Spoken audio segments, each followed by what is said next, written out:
Hello, my name is Richard Herring. And my name is Abdullah Krawi. And welcome to a sight-on-screen plot twist.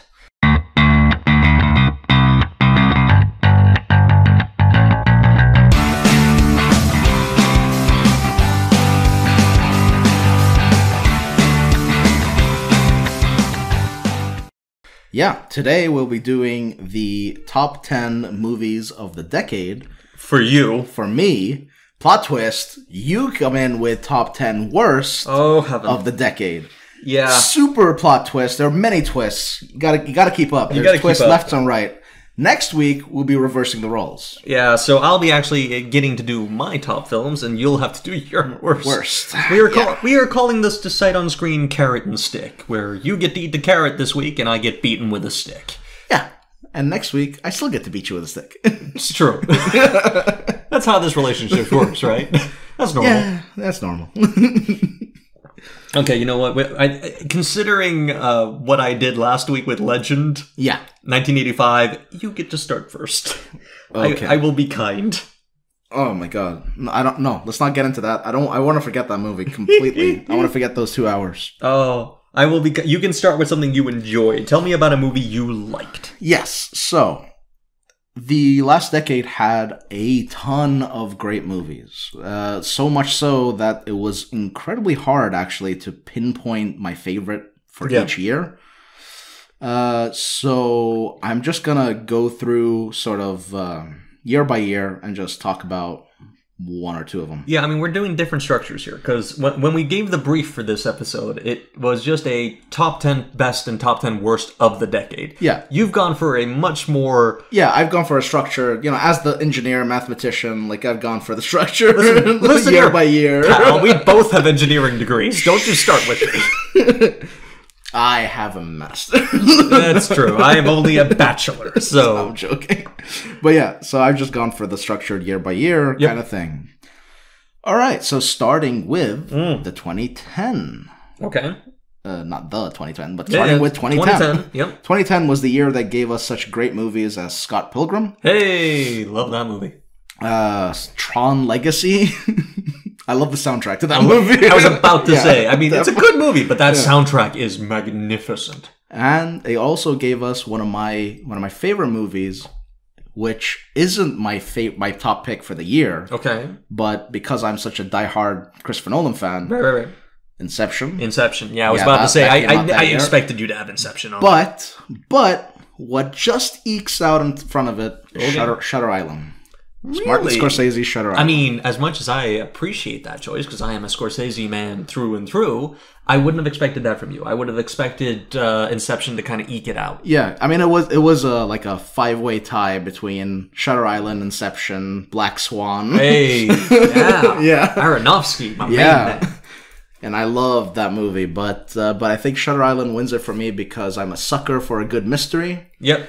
And I love mind-effing movies. Oh, yeah. They're my favorite kind. And obviously Scorsese, he knows how to make a phenomenal movie through and through with incredible acting. And the plot was phenomenal. Yep. The characters were all great. Yeah, I mean, DiCaprio is never better than when he's with Scorsese. That is true. I honestly am a firm believer in that fact. Same with De Niro. I mean, Scorsese brings out performances in these guys. Yeah, no, I mean, I think Scorsese can bring out a great performance in pretty much anyone. And that's sort of a testament to a fantastic, phenomenal director. Oh, yeah. Just such a good director. And he's one of those guys who actually managed to work with the times. Yeah.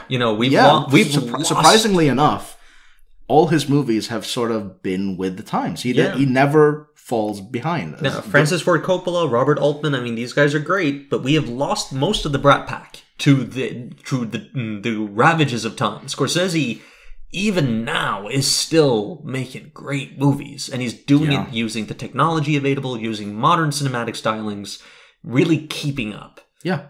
And what I loved about Shutter Island is not only is it a mystery plot, it has some horror elements. It has a lot of intrigue, a lot of flashbacks and forward sequences back and forth, constantly keeping you on your toes. and it's just an enjoyable movie to get through. Yeah, because it's really well balanced in terms of its tone, its mystery, and its performances. I mean, It reminds me a lot of 2006, The Prestige by Yes. Christopher Nolan, where the more you Completely. watch that movie, the better it becomes. oh yeah, no, It's not a movie that deep you can. pull. Yes, it's not a movie that you can actually get bored of, and that's No. that's why it's my pick for 2010. Yeah, I mean, and I also got to give credit to Shutter Island because Shutter Island is gorgeous. Yes, The dream sequences and the my flashback God. sequences, they And- are unbelievable. and just like the way that the use of color, where everything is gray and blue Yep. in the current when he's oh, by the way, spoiler alert, we'll probably be spoiling some of these movies. Oh, probably, yeah. Yeah, but these are, They're from the last decade. I mean, Yeah. what can you do? I mean, they've come and gone, everybody. I will try to avoid spoilers as much as possible, but, we'll see. But yeah, so the color grading in the present is very gray and blue. The very- past, very yellow and bright, summer-like. And then in the end, it switches into a normal sort of realistic color grading, Yeah. where it's a mix between the two. And also a And great that's- performance by Ruffalo. Oh yeah, this is probably one of my favorite performances by Mark Ruffalo, and I've seen him in a lot of good movies. I mean, for through the me, it's years. between this and Zodiac. I mean, I think Zodiac, he's yes. great in both of oh those. my god, Zodiac! I love that movie. Yep. Okay, so is it over to me? Yeah. Do you want to do back and forth, or you want? I think back and forth. All right, I think, sure. I think we need to find that balance because I need you to bring me up after I've made myself go down. Oh, Okay. No comment. I just took a peek at his first My list. his first movie on Oh, the no. list. I am not starting with that. That is for the last All right, because all that right. is the most hated amongst the hated. That movie there will wait. That's I'm coming for that's you, on my motherfucker. list too. That's on my list It's as well. so bad. But I will begin also in 2010 for my worst of, and I'll be clear before I start.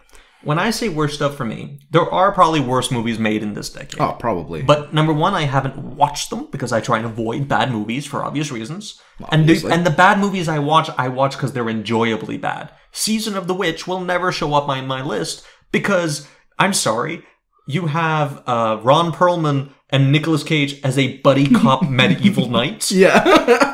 I don't care that movie's awful. I fucking love it. That movie is up there with like Mandy and the I likes. really Yeah. enjoy it, even Yeah. if it is silly and stupid. I enjoy it. These are the movies that actually I went to see, and either they were incredibly disappointing or they were incredibly harmful to me. Yeah, like movies that you just vehemently hate. Yeah, movies that I regretted paying money to see. Yeah. And I gotta start 2010 Clash of the Titans. Oh, that's a good With choice. Sam Worthington. Good choice. And I hate it for two reasons. Oh, Sam Worthington. I mean, I hate it very specifically for two reasons. Sam Worthington is definitely one of those reasons. No! Well, yes. I mean, He is- Sam, if there is a definition for generic white guy, Oh. it's Sam Worthington. Sam Worthington is right there. No, like you look up in the dictionary, generic white guy. It's Yeah. a picture of Sam Worthington. But I mean, for me, the number one is Sam Worthington, but Sam Worthington in a period piece is just even worse. There has never been a less fitting actor but to. it's a period piece in the same vein that like Gods of Egypt is a period piece. Oh, It's no. not really a period That piece. almost made the list. I had those two were kind of fighting for contention. The reason this one won out is because it is very famously the first example of retrograde 3D, which means it was a film that was filmed in 2D and then someone went in post and tried to make it 3D. I watched this film in 3D when it first came Oh out. no. And it is the most... For someone, especially someone who wears glasses normally, and I have bad optics, Yeah. it is possibly the most headache-inducing film I've ever seen on a big screen. Yeah, I can imagine. This movie messed with me. Because I've seen some like retrograde 3D, like Yep. you were saying, that were horrible, and I imagine this is one of those. It's the worst. Yeah, but I also Because it's the saw first. a fantastic one done of Inception, which really the only scene you want to watch in 3D in Inception is the scene where the books and the cafe is exploding. Yeah. And that scene was phenomenal. That in the hallway, I would imagine, is Yeah, pretty good. yeah, when she does the mirrors and everything like that. You mean? No, the twisting hallway where you got that depth area. Yeah. That's true. I would imagine that was good in 3D. But yeah, so that movie, when they did the 3D for it, that was really good. And that movie was not shot in 3D. It was just some guy who just did it. I mean, as a fan edit. I mean, I love the original Clash of the Titans. I'm a Harryhausen guy. I like practical effects. That was in the 60s, right? Yeah. Yeah. I mean, this is old school practical effects, stop motion stuff. Yeah, I remember Medusa. The Medusa's great. And I love that as a piece of cinema history, and I love it as a piece of kind of slightly trashy, kind of like old school cinema. Mm-hmm. And when there was a moment in Clash of the Titans where they literally took I think it's Popo, the mechanical owl from the original, and threw it in the trash. Oh my God. And everything in my heart it's Sam Worthington just throws this prop in a trash pile and everything inside me hurt. It's The Last Jedi all over again. I hate it so much. Sort of like, ah! Yeah. So yeah, Clash of the Titans for me is just probably the worst film I saw in 2010. It's the one that stood out to me completely. Yeah, I can imagine. It's a bad one. So now we're on to 2011. Now you probably don't have them year by year. I don't have year by year. So by no means is that a compulsory thing. No. I'm going to be a little bit all over the shop here. Yeah. Just So fair warning. 2011 was the year that we saw The Artist. Hey, I don't love that movie, but I like it a lot. Yeah. Hugo. I do adore. Also, again, Martin Scorsese. Yes, and it's a great movie. Mm-hmm. My second place was a movie that very few watched. It's actually called Tinker Tailor Soldier Spy. Love that movie. That's a fantastic... Gary Oldman for the win. Oh my God, that movie. I hate to say this, Gary Oldman is on my list. Okay. It'll get there. Forward to it. Oh, heavens. But the movie that wins 2011 for me is Drive. Yeah, you know what? I will completely go with you on that. This is the problem, because he's the one who gets to go first. I can't repeat picks. Well, okay, I'll give you Drive, and I'll take Tree of Life in that case. You can have Tree of Life, because I don't particularly like Tree of Life. You can have Tree of Life. No, but let's talk about Drive. Let's talk about Drive. Drive is great. No, but Tree of Life is is Terrence Malick being full Terrence Malick. That was like when he got the reins completely, and he just went all balls to the wall with that movie. I mean, this is the Malick issue is gonna come up for us because I am not a big Malick fan. I think actually you kind of hate him. I don't hate. I hate Lars von Trier. I don't hate Malick. I just don't. Oh, yeah. And I'm with you with that. Yeah. I don't like Lars von Trier either. I mean, Malick for me is just one of those things where I look at a Malick picks and I just I don't understand why this is so regarded and highly rated and so considered so exceptional, because for me it's mainly just kind of nonsense. Sure. And for those that are unfamiliar with Terrence Malick movies, they usually consist of incredible photographic art. Oh yeah, visually they're astounding. Yeah, because they are it's essentially a cinematographer's heaven. Oh yeah. But the plot is usually very lacking, or consistency in the plot is very lacking. Yeah, it's more of an excuse to drive the visuals more than it is an actual story. So if you're the kind of person that enjoys photography a lot and and appreciates that kind of art, this movie or his movies in general would be a delight for you. Yep. But if you're more of a plot-driven kind of person, which I am as well. Yeah. But I have you're a lot more forgiving of it than I am. Yeah. I guess. No. Well. For me, because I'm also a fan of photography and that kind of art style. Completely. And since it's so good, it sort of balances out for me. For me, it's just I don't need a lot of plot, but I do need the plot that's there to be present and consistent. And for me, Malick so many times is throwing his plot on the sacrificial pyre of what he wants to do visually that it's just it takes me out of the film. Yeah, I think Malick, as a director and as a cinematographer even, is phenomenal. But as a cinematographer, I agree. He needs a proper script writer. He needs a proper script, and he needs a proper assistant director. He needs someone to work with actors, because I don't like Malick performances. Okay. I'm not a huge fan of the performances you get from actors because I feel it is... So even, what is it called? The Hidden City, I think? I haven't watched the one with this is Colin Farrell. Oh. It's basically Pocahontas retold. Ooh. It's really good. I'm sorry? Yeah, it's really good. It's really I mean, good. this is the thing. I mean, this is the challenge I've given to Abdul, because I am not a Malik fan, but I base that off very few Malik pictures. Yeah. For me, it's just, I've watched a few Malik films, and every time I've found myself quite wanting, so I've just never bothered to watch more. So the challenge is for you to find me the Malik film that will convince me. I'm not sure I can. I put it on the table. But I have my favorites of his. Yeah. I don't know if they're the ones that are going to convince you to like him, but they are my favorites. I'm putting down a free pass. Go for it. One of these weeks, we will do a Malik film, and I will go in with an open mind. All right. So back to Drive, I guess, or do you want to talk about Drive, or is that on your list? Oh, Drive. If I'm gonna have a pick of top for 2011, it's gonna be Drive. All right. Well, then we can avoid talking about Drive. Okay, that's kind of you. So I guess it's over to me then. Yeah, because we've done Tree of Life now. Just yes. Apropos of nothing. No, but I actually it's up there for me. So yeah. it was a 3-way tie between Tree of Life, Tinker Tailor Soldier Spy, and Drive.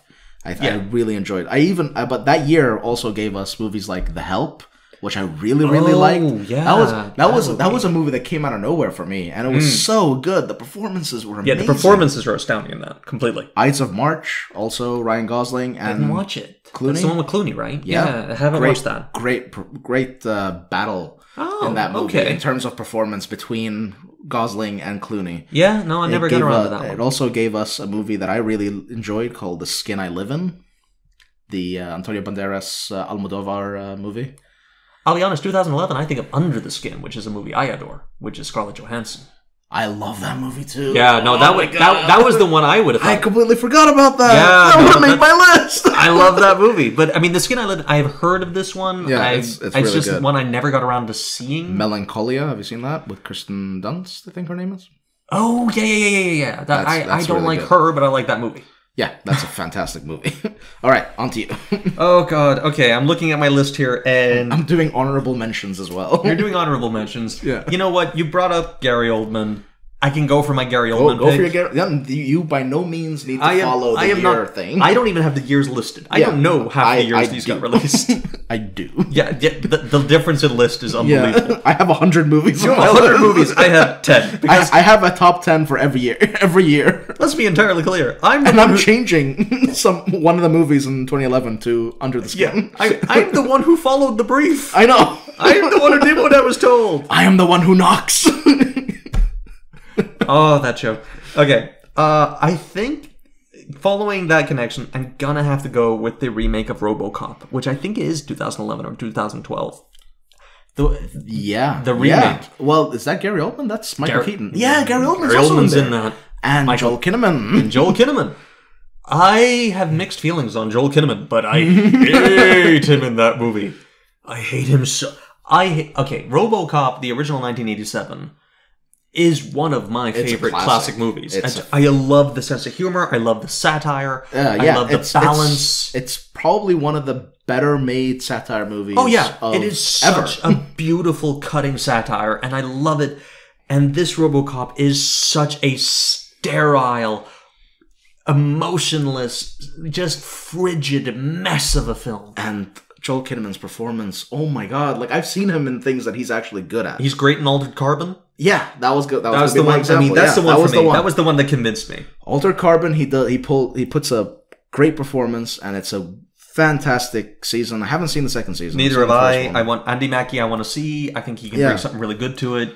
I don't know where they're going to go plot wise, but I'm looking forward to it. But apparently, Joel Kinnaman did a great job in that show. I don't know if I've seen Joel Kinnaman be good in a movie.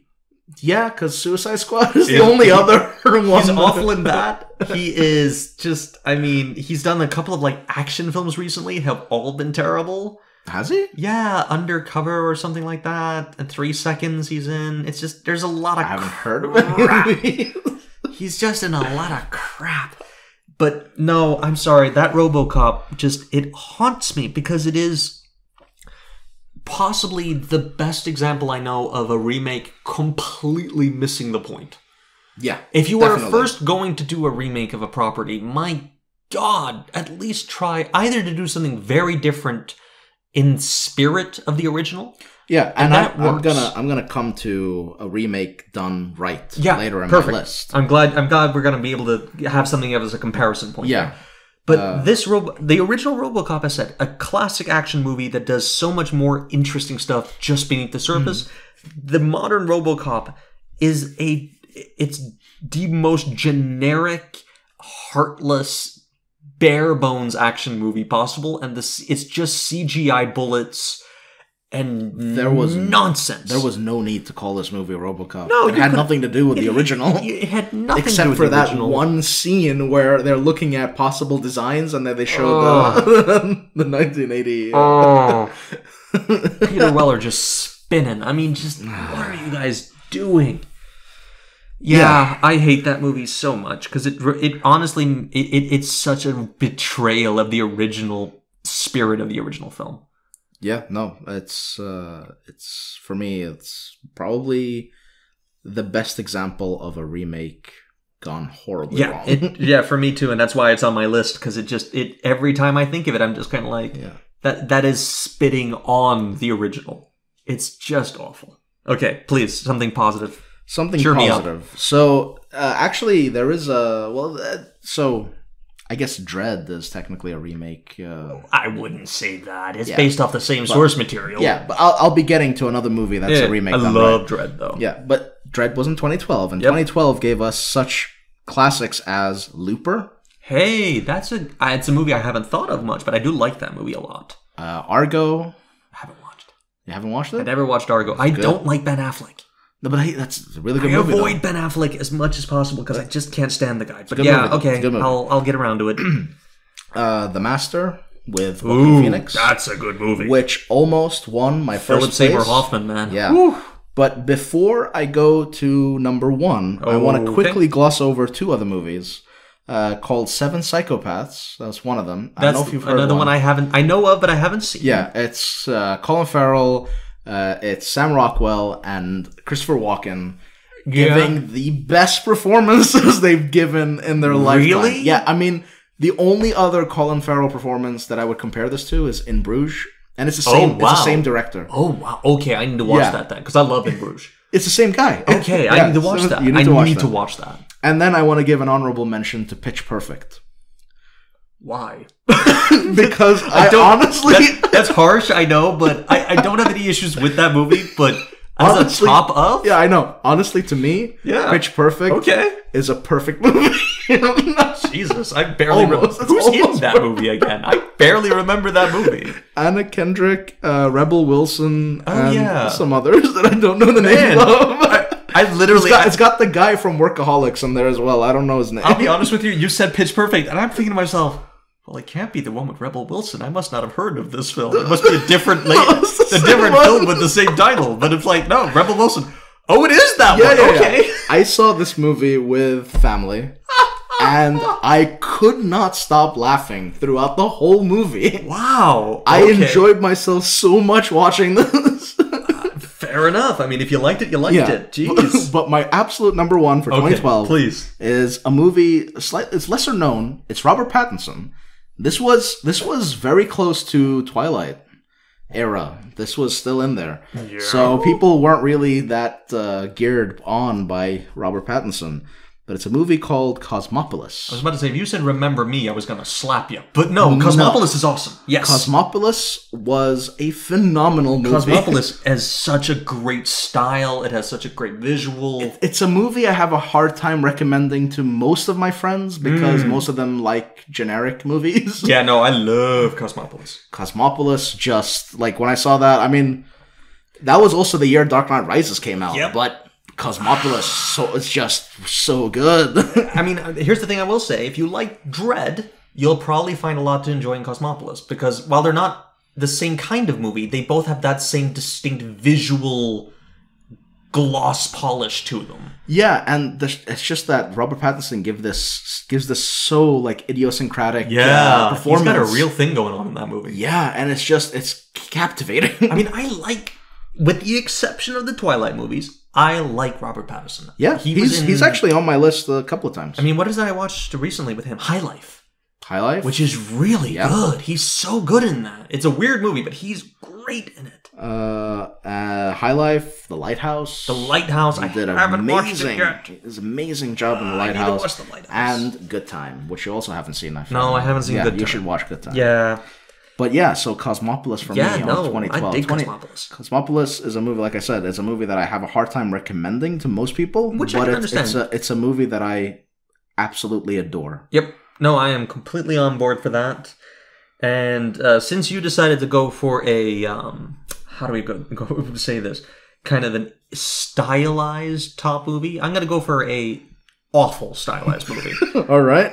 I don't know if you've watched it. Have you watched, not the show, the movie from like 2010, I think, called Legion, with Paul Bettany. Oh, Paul Bettany. I have not actually. I've seen the trailer. I have not seen the movie. I kind of knew that it wasn't going to be great from the trailer. Paul Bettany is the guy who plays Vision. Yes, and I like him as an actor. Great, and this is why this movie's on my worst stuff, because I was introduced to him on Heroes. Yeah. He did a great job. He's great on that. Yeah, Paul Bettany is one of those actors I pay attention to. Paul Bettany shows up at a project, I'm like, ooh, Paul Bettany. Yeah. And then Paul Bettany is the action star of a movie. Really?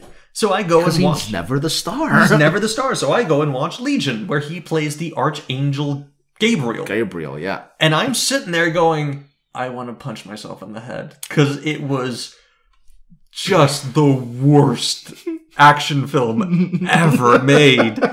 It's just such fast edited, bad CGI nonsense. And it just, every opportunity for a cool moment or a good line is just flubbed so bad. It's the same guy who directed and made Priest with Paul Bettany. Yeah, okay, yeah, that's same true. guy. That's true. It's like Paul Bettany both loves of this those guy, apparently. I mean, and what bet did Paul Bettany lose to make those two movies? No. But Legion is even worse than Priest, and Priest is just bad. An awful movie. But at least Priest had some interesting locations, and it had what's his name? The guy who was in Dread. Carl Urban. Yeah, Bones. Carl Urban is a saving grace, because Carl Urban's kind of good at everything. But yeah, have you seen The Boys? Yeah, the show is amazing. I like him in it. Yeah, he's amazing in it. He's amazing in it. I don't love that show. Him and the guy who plays Homelander. Correct. Because he just like when you see him, it's so gravitas. Yeah, gravitas, and it's just like it makes my balls shiver. Yeah, it's a good way of putting it. I don't like that show very much, but I like him in it. Yeah, I really like those two in the show. Yeah. Legion has no such saving grace. Legion is relying on Paul Bettany to carry an action film, and I'm sorry, no.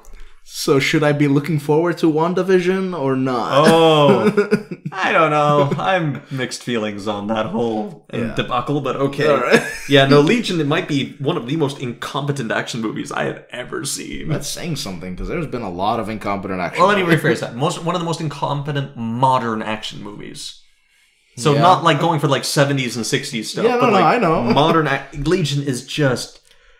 It is so bad, because it really is just, we don't know what to do with this. CGI.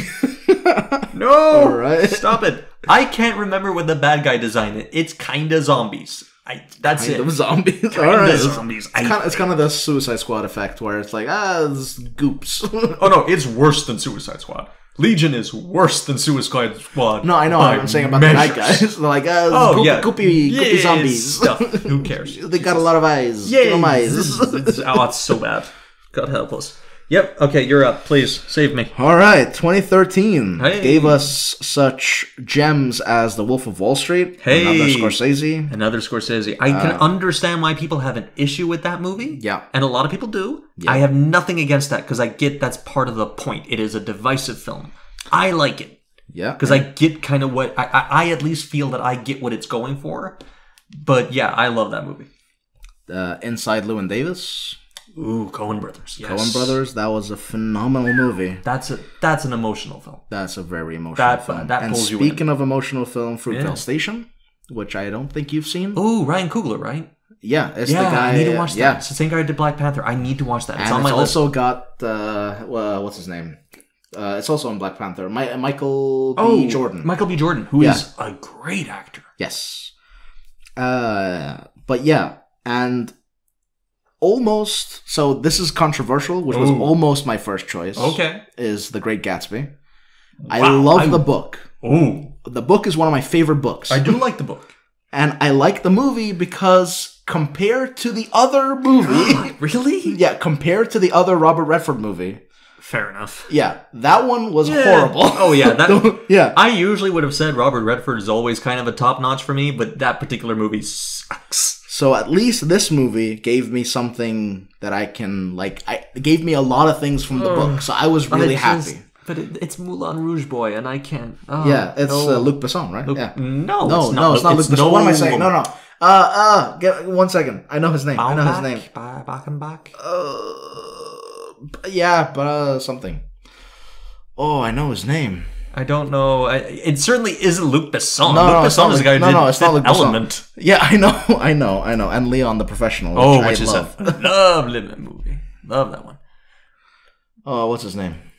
Baz Luhrmann. Baz Luhrmann has a great. I think it's a speech, but then they made it into a song. Yeah. Called what is it? Like sunscreen is the greatest product ever designed, or something like that. But yeah, Baz Luhrmann. So that almost was my first choice. Wow. Okay. But that same year is when Prisoners. Thank you. You saved me. Yes. I was going to have to try and say nice things about The Great Gatsby, but I can say nice things about The Prisoners. Prisoners, which is the Denis Villeneuve. Yeah, Denis who Villeneuve. is a phenomenal director. He is currently working my favorite director. Yeah, he's up there with like Scorsese and Christopher Nolan. Of the young class of directors, he's probably the best. He's my favorite right now. I mean, I still love Scorsese and the old crowd, but my God, of the new guys on the scene, I will watch anything that man makes. Yeah, I don't think he's made anything bad. No, I mean, I love Arrival. Haven't seen anything. I love Blade Runner 2049. You need to watch that. So I'm gonna make. First Sicario. First Sicario is amazing. Yeah. So I mean, and Prisoners is Prisoners for me it's a really tough movie to get through. Yes, there are some really visceral scenes, moments. And it kind of poses. I mean, the whole point of the movie, it poses the question of how far will you go to save a person that you love, like a daughter. Very much so. And Hugh Jackman gives probably the best performance of his life in this movie. I mean, it's right up there with Logan. Yeah.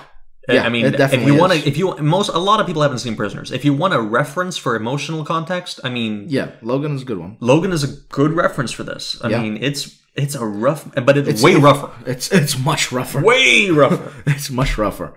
But it's got a similar style, that kind of like dirty, grounded. I mean, this is a lot from a little. I mean, there's no major set pieces. There's no big anything really, but the intensity is off the scale.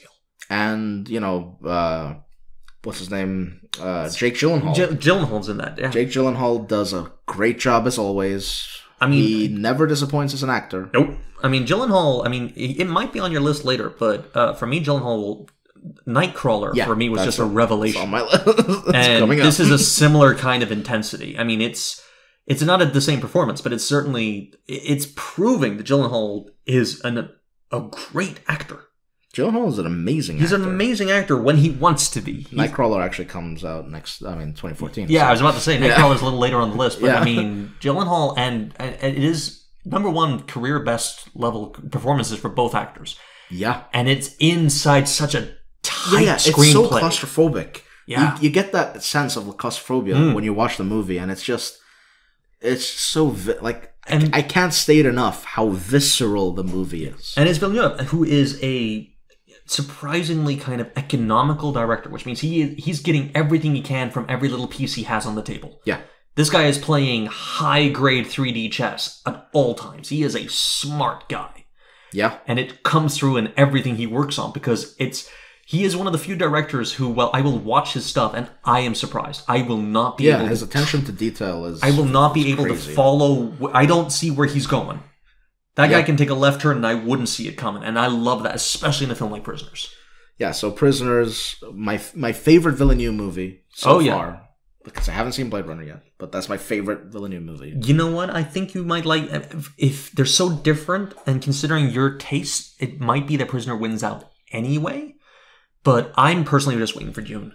I cannot wait to see Villeneuve's version of Dune. Dune is Part one. Yeah, Part one. Dune is my favorite book, straight up. Okay, the original Dune. My favorite book is Great Gatsby, and close second is House of Leaves. Yeah, for me it's Dune and The Old Man and the Sea by Hemingway. House of Leaves is a book that almost no one has read. I don't think I have. Yeah, who's it by? His name. I don't know his name, but I know his sister is a musician called Poe.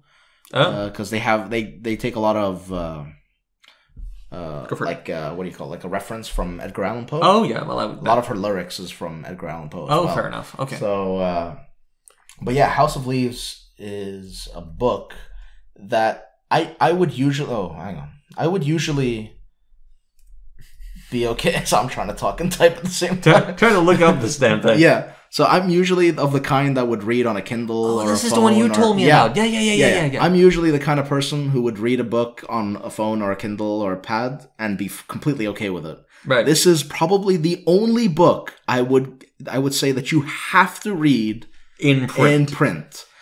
And I'm going to let you try and pronounce that name. Yeah, no, no, I'm good.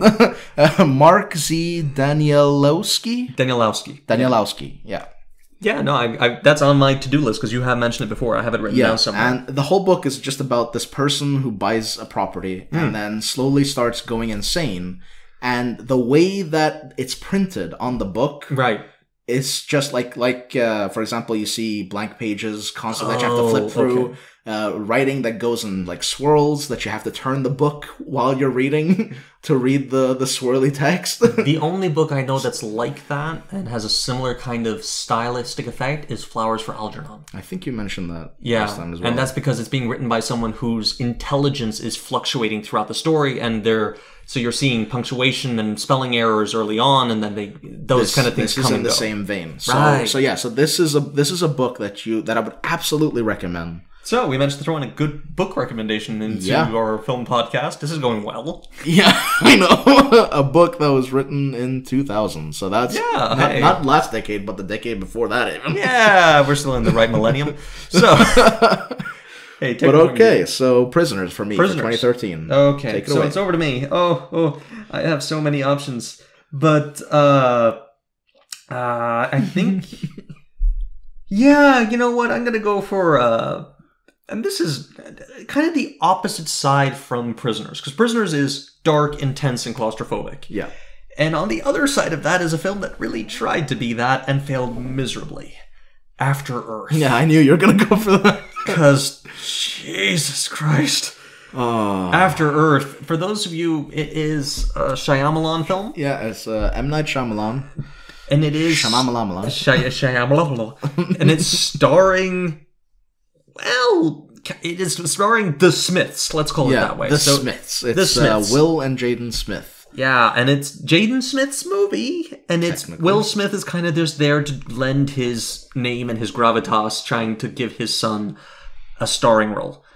And it is film nepotism completely. I mean, it's obvious. Yeah. And let me just be completely clear on how bad this movie is in terms of decisions. This is the movie that Will Smith gave up the role in Django Unchained for. Oh, really? Will Smith was offered Django and said no to it to make After Earth. That's the second time Will Smith bungles a choice like that, because the first one was Matrix. He was offered Neo, he said nope, and they went to Keanu. How different would that movie have been with Will Smith in the lead? Who knows? I can't even begin to tell you. But yeah, no, they offered the Django role to Will Smith. Oh my god. He said no because he was going to make After Earth. And it's just... After Earth... That flabbergasts me. Yeah. After Earth is a by that. straight up slog. It's not like the other movies where I get viscerally angry and I can kind of point out stuff as I'm watching it. Yeah, no, it's just a boring movie. Boring, non-existent movie. Yeah, I think that's a good way to describe it. Yeah, it's because it's trying to be kind of an epic sci-fi thing. But two sides of that. Number one, Will Smith is not bringing any charisma at all. Which is the strangest decision I have ever seen. Well, it's trying to he's trying to make room for his son. I know, but you take like one of the most charismatic people in cinema. Yep. And you give him a role that is 100% devoid of charisma and devoid of any emotion. Yeah, it's stoic. And that's deliberate. It's even deliberately stated in the movie. And it's unlikable. He's high, even emotionless can be work. He is unlikable in that film. You like Will Smith less as a person and as an actor after watching it. And then you remember he's a Scientologist. Yeah, that doesn't help either. That doesn't help either. Oh, but I mean, and Jaden Smith, I don't want to be mean because he was young when he did it, and he's actually pretty decent in that Karate Kid remake. Sure. He's all right for a kid. He's a decent child actor. He didn't grow into that. Sure. we'll go with that. I try to be forgiving of child actors because there's so many cases of adult expectations being placed on child actors, and it really messes with them. I agree. So I try to be forgiving there. But as a teenager, he honestly just doesn't have the magic. He doesn't carry the film. He has no weight, no gravitas, really no acting ability. In that film, at least. I don't know if to blame Shyamalan for that, because Shyamalan is terrible for directing actors. It's kind of well known. He's not a great director. He's not a great director, and nobody was doing anybody any favors. But After Earth, it is easily 2 hours long, and you are just beating your head against a wall waiting for it to end, because it just does nothing with nothing. It's just waiting for it to end. So that one, just for me, is like, it's an ultimate hard watch slog of a film. So yeah, that's the opposite of Prisoners completely. Good way to put it. So we're on to 2014 now. All right. And 2014 gave us such great movies as the first John Wick. Hey, which I love that movie. I love that movie too. That's one of my tops. That is my top of that year, probably. The Lego movie. Hey, which I love. Also great. Yep. Grand Budapest Hotel, for those that are fans of, I forget his name. Wes Anderson. Wes Anderson. Wes Anderson. Yeah, not the other one. Yeah, W.S. Anderson is a different kind of kettle of fish. Yeah, that's the Mila Jovovich. That's the one. Yeah. He's the guy who does, like... the Resident Evil movie. Resident Evil movies. It also gave us some phenomenal movies, such as Birdman. Yeah. Oh, Imitation Game. Imitation Game is I love. I love that movie, and that Cumberbatch. So Imitation Game, Nightcrawler, which we mentioned earlier. Nightcrawler, love that. And my number one pick were so close together. Okay. I actually had to go through it several times to be able to pick the movie that I was going to go for. I am very curious now. But I ended up going with my heart, and my heart leads me to Christopher Nolan. Yep. And this is probably his lesser movie, I guess. But I have quite a few passions. Okay. But my top passions are obviously film. Yep. Because we're doing this podcast. I love music. Yep. I play guitar, teaching myself piano. I love all aspects of music. Mm-hmm. And I love math and physics, and specifically astrophysics. Yeah, which is kind of the thing. I mean, I'm kind of in a similar camp where, I'm a movie guy. I sing, which is my main instrument, and I love engineering. I like mechanical machines. I like working on engines and that kind of thing. Yeah. I understand love space. Yeah, which is why I can understand the love here. Yeah, and so my 2014 pick is Interstellar with McConaughey. And I understand your size. But just the visuals of space in that movie alone. It's so good. It is. And the performances, man. The kid that plays the young Jessica Chastain. Does a really good job. Yeah, Murphy. She does such a good job in that movie. And so does Matthew. I'm gonna put who just the year before released Dallas Buyers Club. Yep. Which was his best performance ever. I may not love that movie, but his performance is astounding. Jared Leto can go jump off a bridge. But he did a great job in that movie. Can go jump off a bridge. All right. So, but yeah, so Imitation Game, Nightcrawler, and Interstellar for me all came really close. Yeah. I was this close to picking Nightcrawler, but I kind of knew you were going to go for it. Yeah, Nightcrawler and John Wick are kind of my two. Yeah, so I just went for Interstellar instead of Imitation Game because I have to give props to my boy Christopher Nolan. Yeah, and that's a movie that I saw in the cinemas and it just blew me away. Okay, here's the thing. I'm gonna put this down front so people don't misunderstand. It isn't that I think Interstellar is a bad film. I don't, by any measure. I just don't think it holds up as well as the other Nolan films. Agreed. I think it's one of those things where it's like, on its own, if you were just comparing that to the other films that year, yeah, it's a fantastic film. It belongs in the top 10, definitely. Yeah. But it isn't as strong as the other Nolan films for a reason. Every Nolan film, pretty much, was either an original story by him and his brother, or it was a screenplay made for him. This movie was originally a screenplay written for Spielberg. But it was also a story by his brother. It was Jonathan. The screenplay was. The original story wasn't. No, so the story. The script wasn't. The script was them, but the script was the brother. But the original concept was originally a film pitched for Spielberg, who then passed on the project, so it was given to Nolan, who then did a rewrite and all the rest of it. Okay. And I feel that's where the issue comes from, because it has a little bit... It's very heartstringy, it's very emotional, which isn't what Nolan does very best.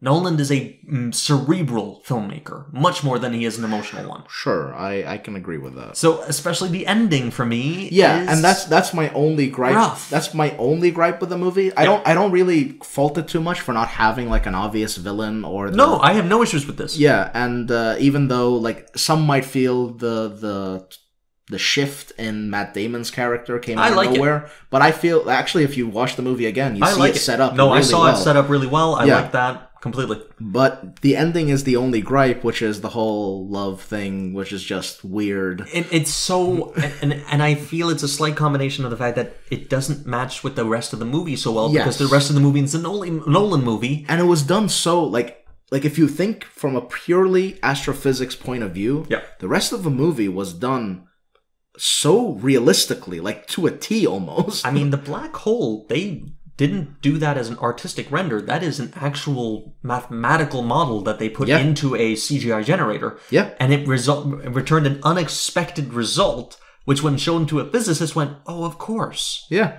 I love that. I mean, I do love the movie. It's just, for me, it just doesn't hold up with the rest of the Nolans. Yeah, so my 2014 pick had to go to Interstellar. Yeah, and even though it was a very contested year. And I get that. I do. I get it. I don't hold it against you.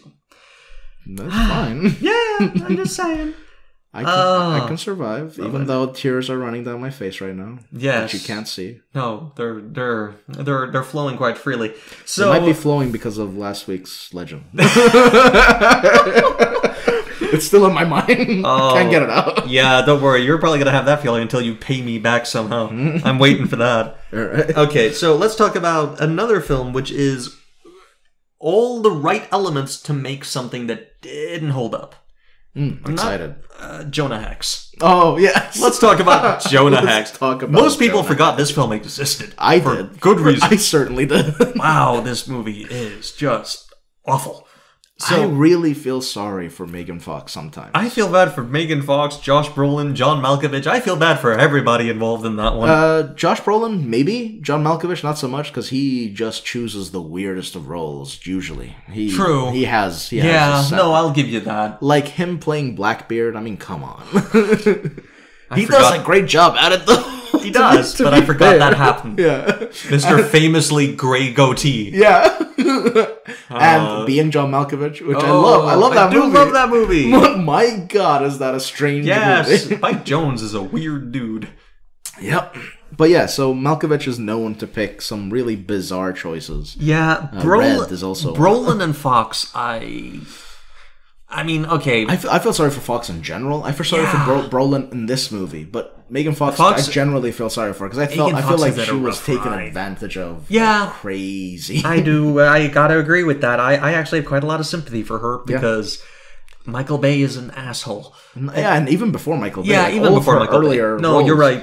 Which is strange to me, but so Jonah Hex just is a steampunk supernatural western, I guess. It's based on, I think it's a DC comic. Yeah, I might be wrong. It's like a Vertigo comic, one of these kind of Dark Horse things or whatever it is. Yeah, it's based on a comic. I'm not sure which one it is, but yeah, it's based on a comic. And Yeah, it's that's a good way to describe it. A steampunk western with witches. Supernatural elements in it. With like witches. I'm not going to try and explain the plot because the plot is pointless and irrelevant. Very much so. Josh Brolin is in it trying to be a leading hero, anti-hero, I guess. Anti-hero is a better way to describe it. He is just such an asshole in that movie. There's no hero element. He's just an anti. I can't imagine how he read that script and went, yes, I'll go for this. I don't know what induced him to give that movie a shot. And Megan Fox is just trying her best. But, I mean, again, I do feel bad for Megan Fox in terms of her career. But she hasn't... I don't think she's ever given a good performance. No, I was about to say. She's not an actress. She's not a very good actress. She does... I feel Megan Fox, however, had potential in a Michelle Rodriguez kind of format. Sure. Give her some some badass pretty chick roles and just kind of let her do her thing and not try and get performances out of her, and you'd probably be fine. I would actually be curious to see like a proper director like Scorsese or something like that tackle her on. I want to see what they can bring out of her. I think Megan Fox has been the result of poor casting. Maybe, yeah. I mean, I have never seen her in a good performance. No. I don't know if... but the thing is, I don't know if anyone has, understood her as number one, like you were saying, and also if anyone has actually given her a good role to play. No, I mean she's always playing just the worst, most misogynistic interpretations of women in everything. Maybe Jennifer's Body? I don't know. That's the closest one. Honestly, I was thinking about it earlier. Jennifer's Body is kind of the closest she's got to a role. Yeah. Not just and even that one is like, it's kind of degrading as well. It's very degrading. I mean, Megan Fox is... I don't think Megan Fox is, but Megan Fox's casting has been anti-feminism every step of the way. She should fire that manager right away. Just consistently. Yeah, no, Jonah Hex is a movie that just... for me, it's just... It has all the right ingredients for a movie I should enjoy. It's doing a weird genre mashup, which is something I usually can get on board with. It's got Josh Brolin, who I really enjoy. It's got John Malkovich, who I like being weird as a bad guy. There's a lot of stuff here that I could kind of get on board for, and instead it turned into a worse version of Wild Wild West. Yeah, that's a good one. That's a good way to describe it. It's kind of like a worse version of Wild Wild West. Which, considering Wild Wild West, is an achievement. Yes, I hate Wild Wild West. I'm like, oh my god, is there anyone that likes that movie? Will Smith. Or maybe Kenneth Branagh. I mean, Kenneth Branagh. Oh my! But actually, the interplay between Kenneth Branagh and Will Smith works. I mean, they're both great actors for that kind of shit. And it was just one racist comment after another. It was rough to watch. Oh. Even as a kid, like I understood. You're just sitting there no, that's not good. No, please, no, make it stop. Anyway, that was that one just. All right, 2015 had a ton of great movies. Go for it.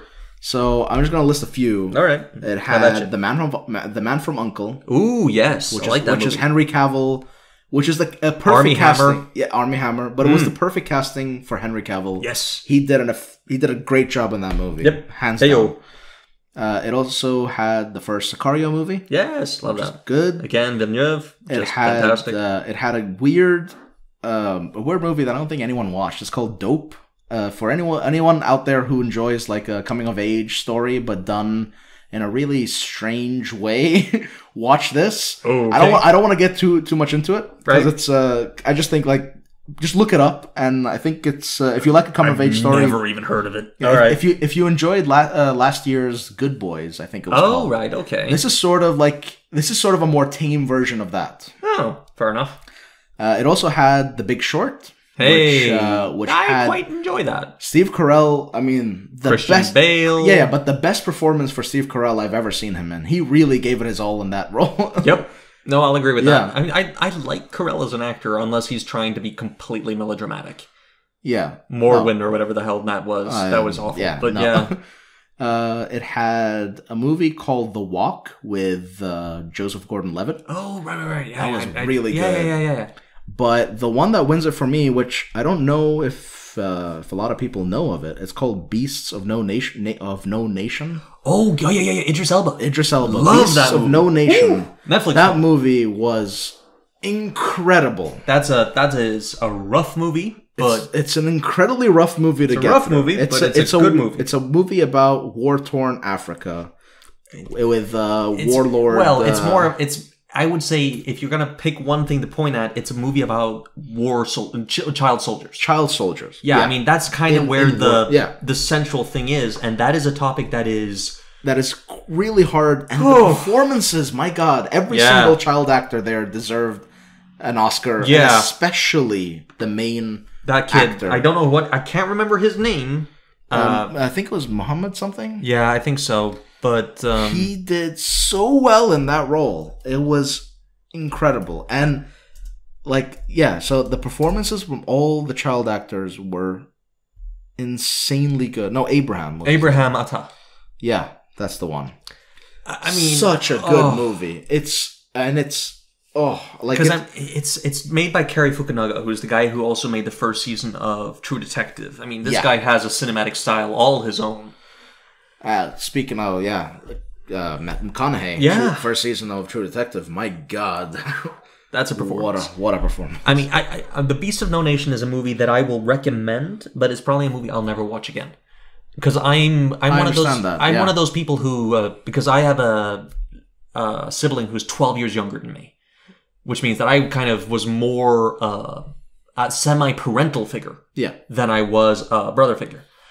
And it was the same way between me and my brother, where I'm the younger, and he's 6 years older. So for me, he pretty much raised me in my prepubescent adolescent years. Exactly. And for me, therefore, stuff to do with kids is rough for me because I react viscerally to that in the same way I understand parents do a lot. Yeah, Beasts of No Nation is unforgiving. It is. Oh yeah, it does not hold back. It doesn't hold back, and the fact that it's children is neither glossed over, underplayed, or understated. It is front, center, and harsh reality, and it is difficult to watch because of it, especially if you're the kind of person like me who finds the topic of children in peril and under emotional duress and trauma difficult.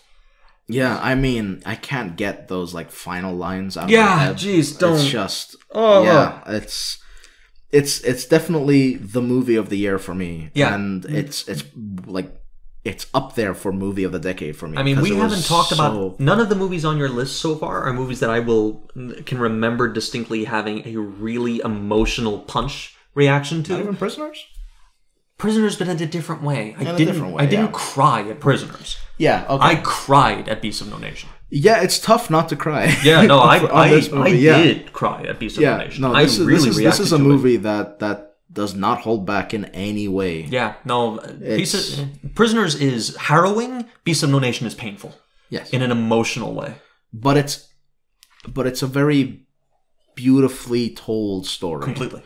It is not a movie that you should look away from. It's not like, I wouldn't compare it to something in the vein of a Saw movie where it's just gore for the sake of gore, or the fact that they don't hold back is not done for the sake of emotional, what do you call it? Pulling on emotional strings. Emotional manipulation. It's just storytelling. But it's phenomenal storytelling. Oh yeah. And I mean, I will say it. It's a movie I may never watch again, but it's a movie I think everybody should watch. Yeah, I think it's one of those stories that we don't see enough of. It's one of those topics that isn't broached enough. Yeah. And to have a movie actually be willing to go there and do it as directly as this movie did, as well as this, I mean, it's shot beautifully, and it has such a clear voice, and it has such a clear story, and I adore it completely. Yeah. So that's my pick for. That's your pick. I'm going to go completely 180. I'm going to go to the opposite end of the cinematic spectrum with a movie that might be one of the worst movies I've ever seen. All right. The Happy Time Murders. Happy Time Murders. The Muppet movie. Yeah. Oh thing. Yeah, with what's her name? Oh, the girl from Melissa McCarthy. Yeah, Melissa McCarthy from the Ghostbusters. The Happy Time Murders might be the worst movie. I have not seen it. I watched that movie. I didn't want to watch it. Oh. I saw the trailer and I was like, nope, I'm good. Here's the reason I watched it. one of my favorite Christmas movies of all time is The Muppet Christmas Carol. Oh, all right. Gonzo. I love Gonzo. Gonzo. And that was directed by Brian Henson, the son of Jim Henson. Oh, okay. Cool. So was this movie. The Happy Time Murders was made under the auspices of the Muppet Company, directed by Brian Henson. Really? An R-rated Muppets? Yeah. Interesting. It is an how did that get approved? I don't know. Well, they weren't allowed to call it Muppets, and they weren't allowed to have any Muppets because the Muppets are owned by Disney. Okay. But the Jim Henson Company is still the one making the Muppet stuff for Disney. So they're the ones who have all the materials and skill sets, but the intellectual property belongs to Disney. All right. Well, that so makes they sense. made this independently funded using their Muppeteers and their, they made the Muppets for it. All right. And they even got sued by Sesame Street because they used the tagline "All Sesame, No Street." Or no, "All Street, No Sesame." Okay. And it's just it's weird because like Melissa McCarthy has been in movies that I can enjoy, like Spy with Jason Statham. That's the funniest part of that movie. He's the funniest part of that movie. He's so great in that movie. He's so great in that movie. But like that's a movie that I can enjoy. Oh yeah. But then she gives out stuff like this, and it's just like Melissa McCarthy Ghostbusters is for me. Funny. Melissa McCarthy is funny. She's usually not the best at picking her projects, but she's very funny. Which is kind of what threw me off with Ghostbusters, the 2016 one. Didn't watch it. It's so I watched it. Unfortunately, next week because like you had Melissa McCarthy, you had Kirsten Wiig, which I love. Yeah, no, I like both of them. You have and what's her name? Catherine. No, not Heigl. Better not be Heigl. It's the girl, from Saturday Night Live. And she's hilarious on Saturday Night Live, and like I like all those comedians. They even had Chris Hemsworth, which I think is great for comedy. Yeah, especially when they're playing off the fact that he looks the way he does and such. Yeah, right. But just wow, like what happened? What's his name? Feige something? Kevin right? Feige? Yeah. No, not Kevin Feige. No, it's not. What's his name? Paul Feig. Yeah, Paul Feig. Who's also the guy who did Spy. Yeah. Same guy. But Paul Feig really dropped the ball McKinnon. on that one. Kate McKinnon, that's the one. Yeah, those three are absolutely hilarious, awesome on their own. comedians. Yeah. But my God, I avoided that movie. If you like Kristen Wiig, watch a movie called Welcome to Me. Ooh, never heard of it, but I will watch it. I like Kristen Wiig. Great movie. I like all three of these actresses, and the reason I avoided it is because it's Ghostbusters. If you had called that movie anything else and not tried to do a reboot, I would have watched it. Yeah, I'm the type of person who I don't get too upset when they do like a remake or a sequel that's horrible, because the originals still exist. Yeah. So I can still appreciate the originals for what they are. I don't need like, even if a sequel ruins like a plot element of the original, it doesn't really ruin the original for me, because I can still enjoy it. Yeah, that's usually not my issue. My issue is that when you've gone down the remake reboot route, usually you are at the behest of a studio. Studios are the people who greenlight those projects and usually interfere much more heavily rather than original projects, which is why so few of them turn out good. It has nothing to do with the fact that they're rebooting, because the original still exists, but it is such a warning sign that it's a project that doesn't have the creative vision behind it. It almost always is a cash grab. And I struggle with that a lot. Yeah, and I agree. Generally speaking, absolutely right. But that's why. But I was willing to give it a chance, because I was like, these three comedians, I love them. Yep. So maybe it will be good, but unfortunately, it was not. So Ghostbusters was on your top list, right? Yeah, of course. I completely forgot where this one started. I've lost track. It was with you in the Happy Fun Time Murders. Oh, the Happy Time Murders. Yeah. So those of you just get back. Happy Fun Time. So the Happy Time Murders is a murder mystery with Muppet characters and lots of terrible, gross sex jokes and murder. And it is you know what? There might be one joke in there that is worth salvaging, and the rest of it is horrific. It's so unwatchable. It is so cringeworthy in the worst way. I mean, not cringe comedy. Just, we're trying to be funny, and we're all sitting there going, oh no. Which is the exact same reaction you get when watching a 2016 Ghostbusters. Fair enough. Yeah, that sounds about right. Yeah. That sounds appropriate. All right, moving on. 2016. 2016. Wow, that had some great movies. All right. I'm going to bring this one up just because you hate Ben Affleck, The Accountant. I didn't like that movie. All right. I didn't like that movie at all. And that's why I brought it up. Oh, that movie really is a piece of shit. No, but 2016 gave us great movies like La La Land, which I'm not someone who usually goes for like rom-com type movies. And up until the ending, I was not on board for the movie. But then the ending happened, and I don't want to spoil it, but it kind of it changes the way I felt about the rest of the movie. Okay. I've never been on board for that movie, but that's fine. It's the same way, so this is a rough comparison, but Blue Valentine had a similar effect where you think it's going one way and then it completely goes a different way and it just completely changes the way you look at the rest of the movie.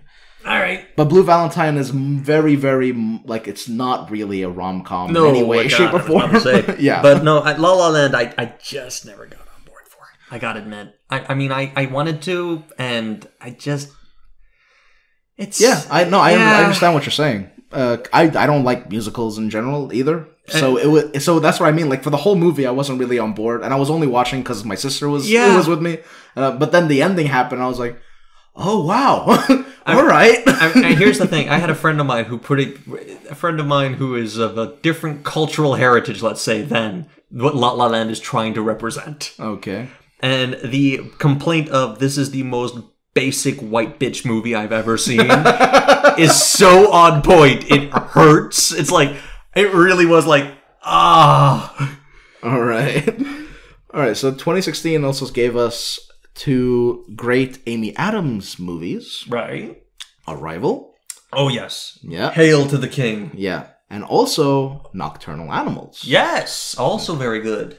Also very, very good. And very close to be my top 10. My top for this year. But it goes to...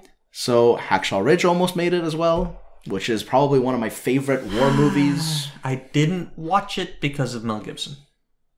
All right, I understand that. I'm not going to force that movie on you. I might get around to watching it. I don't think I'll be... If it's on a streaming service or something, I don't think I'm going to pay for it. I'm not comfortable giving money to Mel Gibson because it's Mel Gibson. I get it. But I avoided that one for that reason. I've been told that was a mistake on my part. But it's definitely like... Usually, like, you have Saving Private Ryan, that's like the go-to war movie. Yeah. For me personally, this surpasses that in certain aspects. Andrew Garfield, right? Yeah. Okay. This is the best performance I've seen of Andrew Garfield. I like Garfield. I haven't seen Under the Silver Lake yet. I've heard that's a great performance Silence by him. is kind of what sold me on Garfield. I haven't seen that either. Ooh, worth a watch. Yeah. So Hacksaw Ridge was out yet that year. Now, what I was flipping between was Manchester by the Sea.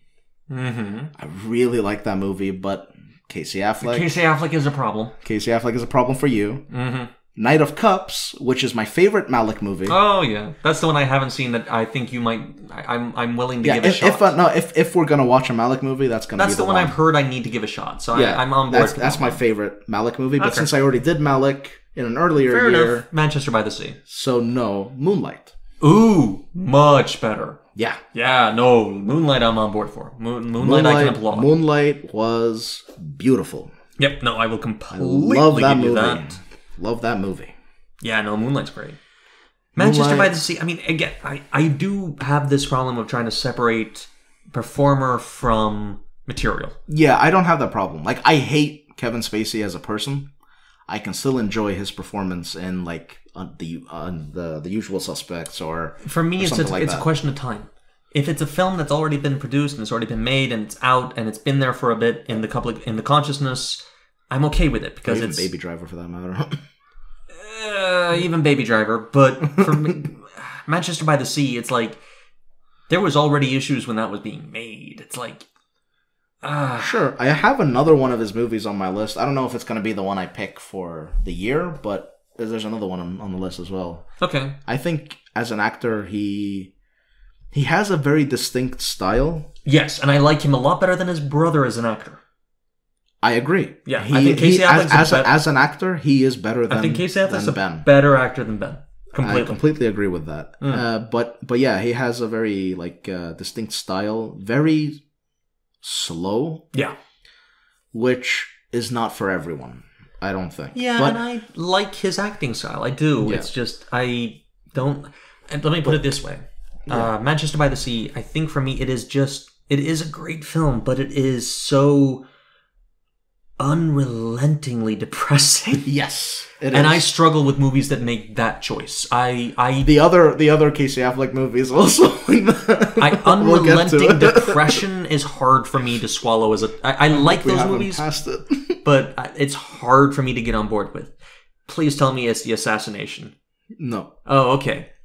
I thought you were gonna go for the assassination of what's his name? That came out before 2010's, right? No, that came out. Yeah, that came out before. That was 2008 or something. Yeah, that's right. Yeah, The Assassination of Jesse James by the coward Robert Ford. Yeah. That's the one. Which is a great movie. I love that movie. That was 10. Okay, so it's coming. Okay. Actually, next year. Next year, great. Yeah. But yeah, going back to my choice, Moonlight. Yeah. Moonlight is a beautiful movie. Yep. That discusses a lot of social issues and looks at. I don't know how to put it. Yeah, I don't know how to put it either. It's just a movie that you absolutely have to watch if you haven't seen it. It is a great movie. It's not too difficult to get through. No. It's not like Beasts of No Nation or something like that. So it's much more forgiving. Much more forgiving, which is odd for me. Yeah, but yeah, it's true. Prisoners. Yeah, I mean, you really do pick them, don't you? I go for the gut punch. Yeah, but yeah, but the performances all around. Yeah, I mean, oh god, what is phenomenal. Muhammad. Talk about Mahershala Ali. Mahershala Ali. Yeah, who is just knocking it out of the park. And it's such a shame he's not in the movie for longer. Yeah, it's not a lot, but man, when he is there, he is there. But yeah, no, and the movie basically follows a person's life in 3 stages. Yep. When he's a child, adolescent, and as an adult.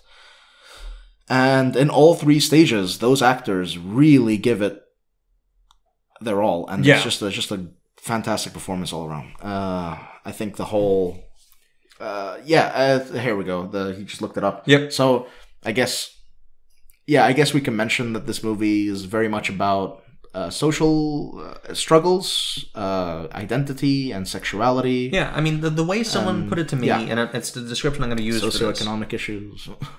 Moonlight might be one of the best films about the experience of being a human. Just being a person today in this world with all of that comes with that. I would put Florida Project also up there. Yeah, exactly. That's a great very one. Much that same area of filmmaking that it's not really genre. It's more it's just trying to give an insight into a world maybe you haven't experienced yourself. Yeah. Because for Moonlight, I mean, that's a person in a socioeconomic situation that I don't have any cultural relationship to. I don't understand it from a personal perspective because it's not like anything I've experienced. But Moonlight it puts you in the shoes. Moonlight does such a great job of opening at least a window into that situation and that world and that experience. Yeah. And the same with the Florida Project. Which you could argue that this is a character study. Oh yeah, but it's divided into 3 sections, and 3 different actors play the same role in different stages of that person's life. And they do such a good job. And all of them do a beautiful job. Yep. So yeah, that's my pick. Knock it out of the 2016. Park. Yep. No, I get that completely. Yeah. So do yourselves a favor and watch it. Watch Moonlight. I mean, be prepared, but watch Moonlight. No, I mean, like I said, it's a much more forgiving movie than it's a my much other more forgiving. picks. But I will say that Moonlight does. It's an emotional movie. It's an emotional movie, but it's more the fact that you need to go into it willing to listen to what it's saying. Yeah, it's an easy film to dismiss because it's asking too much of you. Maybe I feel a lot of people have experienced it that way. I feel. Sure. And I think that's a mistake. I think it's a movie you just need to kind of let happen, and you need to be listening to this person's journey and try and not think about wider implications and wider social issues. Let that stuff happen afterwards. Right there and then when you're watching it, just watch this person's story. And that's the best way to experience that movie. Yeah, immerse yourself. Because a lot of people, especially critics, struggled, I feel, to make that distinction when that movie came out. They were so concerned about what it was representing and what it was trying to imply that they forgot to watch the movie almost. Yeah, but critics have a bad habit of doing that. Yeah, and I can say that because I've worked as a critic. Yeah. All right, so off to another worst of. Worst of. Oh, I have so many options. But, we've talked about subtlety and nuance and human character study. Let's talk about The Last Airbender. Oh, that's on my worst of list. Woo! Shyamalan strikes again. I have to pick another one now. I watched this in the cinemas. Me too, in 3D. In 3D. Oh, no. And it is just incompetence upon incompetence upon incompetence. Everyone looked so drained in that movie. Oh, boy. I mean, if you were just judging by the characters, they filmed this in a POW camp. I mean, these people look like they have had the will beaten out of them. Oh my god, that movie was a slog. Oh, such a slog. Here's the thing. Here's where this movie made its greatest fundamental mistake. Oh, there's one? There's Only one. No, there's one, Right. and it influences everything else. Oh, okay. I mean, it is incompetent in terms of its story structure, and its visuals, and its acting. And its script. And the script. But the script is where we need to kind of knuckle in. All right. Because the movie is so concerned with giving you lore, information, let's call it that. Who these people's names are, what family they belong to, what country they come from, what this country's culture is. All of that background material that it forgets to tell you an actual fucking story.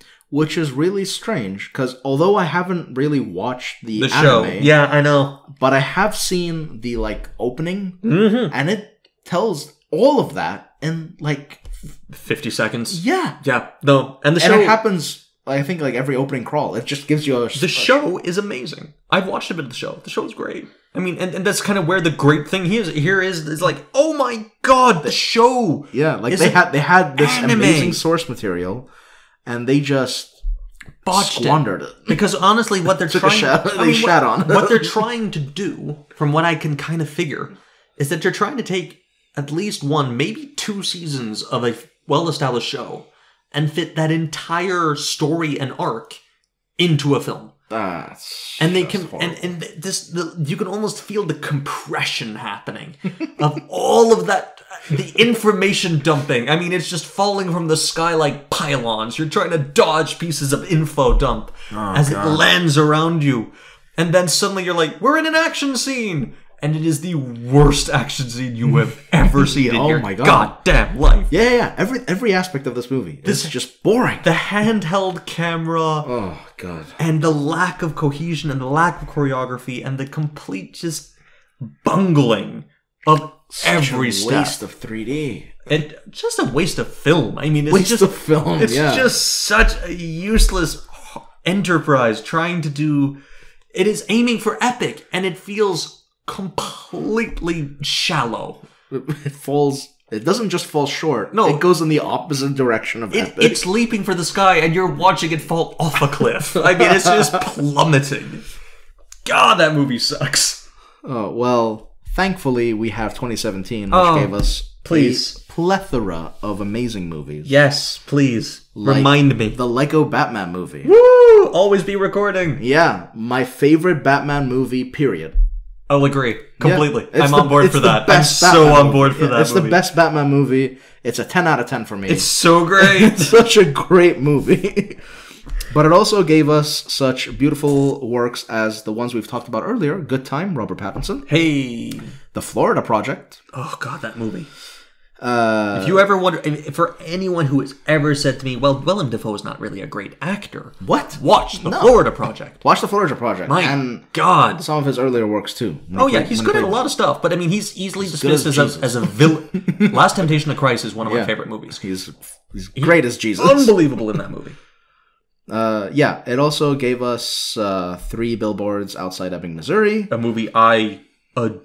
adore. I love that movie. I think, what is her name? Jay McDonough?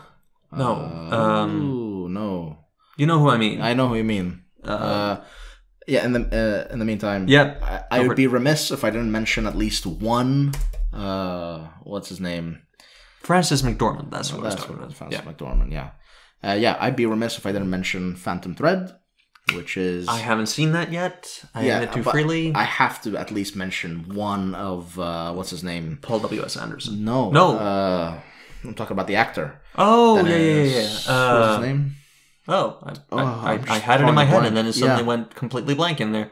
Look it up real quick. Yeah, but yeah, we're doing this a lot today. Yeah, basically the best. Well, we had a few drinks. Yeah, no, you're right about that. Yeah, we've had a few. Daniel Day-Lewis, who I also am I'm not a method actor fan usually because I usually don't feel it has a great act and response in terms of performance. It can be a bit much. It can be. He balances it beautifully. Last of the Mohicans. No, he's probably so the best male actor out there. Yeah, I mean, There Will Be Blood. I love it so much. But so I have to mention Phantom Thread just because of him. But and then speaking of Casey Affleck, A Ghost Story. I haven't watched that. It's a tough watch because it's really, really slow. It's a very, very slow burn. I can deal with slow. Yeah, but it's worth it for me. Okay, at least right for me. But it also and this came really close again between first place. The Killing of a Sacred Deer. Right. The same guy who made The Lobster. The Lobster. Yeah. Also starring Colin Farrell and Nicole Kidman in this one. Okay. Well, so that came very close to being first. I really like that movie because just of how strange it is. Yeah, I mean, The Lobster for me is a bit much. The Lobster for me is a bit of a rough one, but Killing of a Sacred Deer I can get behind. Yeah, Killing of a Sacred Deer was great. But the number one for 2017 for me was Mother. Yes. Darren Aronofsky. Mother exclamation mark, let's be clear. Because there are several movies called Mother, only one has an exclamation mark. Sure. And all small letters, I guess. Yes, Javier Bardem, Ed Harris, Jennifer Lawrence. Michelle Pfeiffer. It's for me. It was kind of odd for me enjoying a Jennifer Lawrence performance. Yeah, I'm not usually a fan of her. Yeah, I completely agree. I had not seen the movie. What is it called?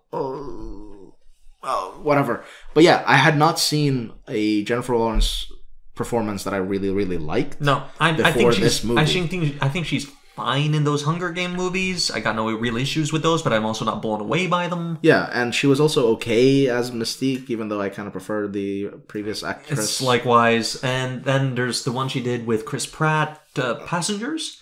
Yeah. Which I don't like that movie at all. I didn't see that. I really can't stand that movie. Mainly, that has a lot more to do with the script than it does with her, but she's also kind of in it. But in this movie, she knocks it out of the park. This movie, for those that are curious, is basically the retelling of human history through the lens of the Bible first. God, don't even. I think that's all I would say about it, because trying to get into what that Darren Aronofsky is known for this. He is an interesting man with a very interesting creative vision. Yeah. And Mother might be the most intensive exploration of that. Yeah, Mother is definitely his most intense movie to date. Oh, yeah. Black Swan is also a good one for intensity. But my favorite Darren Aronofsky movie is The Fountain. I thought you were going to go with The Wrestler, but okay. No, not The Wrestler. Even though Requiem for a Dream comes in close second, I do like that movie. I adore that movie. Yep. The Fountain for me is probably like my favorite love story, which is ironic because it's a story about death. I do love that movie. It's ironic that my favorite love story is a story about death. Yeah, I mean, I actually got to meet the guy who produced that movie and had a conversation with him about making that movie. Yeah, and it really was a case of an uphill battle from start to finish because it was so unusual and so bizarre. nobody wanted to really put up the money for it, and they had to keep adjusting the story to match the budget they had available rather than the other way around, and they managed to get it done, which is just incredible, because it is so unusual. Yeah, and we spoke about Hugh Jackman giving a beautiful performance in Prisoners and in Logan. Yep. He does an equally phenomenal job in The Fountain. Him and Rachel Weisz. Yep. Rachel Weisz is great in that. I love Rachel Weisz. Yeah. I mean, I have her. She's all over the shop, I'm assuming. Yeah. No, she's coming up next year. Okay, fair enough. Yeah. But yeah, so Mother, ! Yep. Is just... It's a movie that I don't think a lot of people like. No, it's hard. Or will like. I don't know about that, but I mean, it's a hard one to sell, to put it that way. Yeah, because it can feel so confusing when you watch it. Yeah, but it does make sense in the end. It does make sense. To a degree. No, I mean, if you view it from the lens, if you're willing to get on board with the logic, this is the retelling of human history, of civilization, let me say, through the lens of the Bible, and taking that as your start point, basically, then I think it falls perfectly in line, and it does a great job of telling it. Since you're giving that start point, I'm just gonna be frank. Be prepared to be confused. Oh, that was going to happen anyway. Yeah, but it took me watching it a second time to really hammer that point. No, I get that. I had a suspicion that that's what it was about. Yeah, it took me watching it a second time to really hammer that home. And Mother will make sense eventually. Yes, somewhere, somehow. Yeah, I mean, it's not a spoiler to say Mother is Mother Nature. Yeah, that whole movie, man. Yeah. I mean, I love it. I do.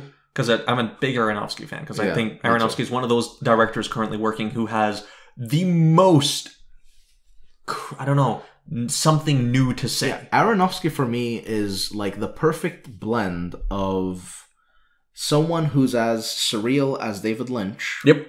But also as grounded as like Scorsese and his ilk. Yeah, he's finding a spot in between. Yeah, because he does surreal stuff. Oh, yeah.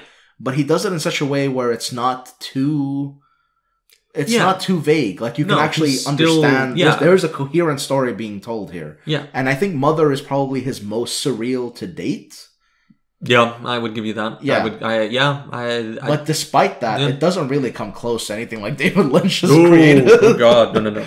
David Lynch, if you want a recommendation, Mulholland Drive. Do yourself a favor, watch it. Completely.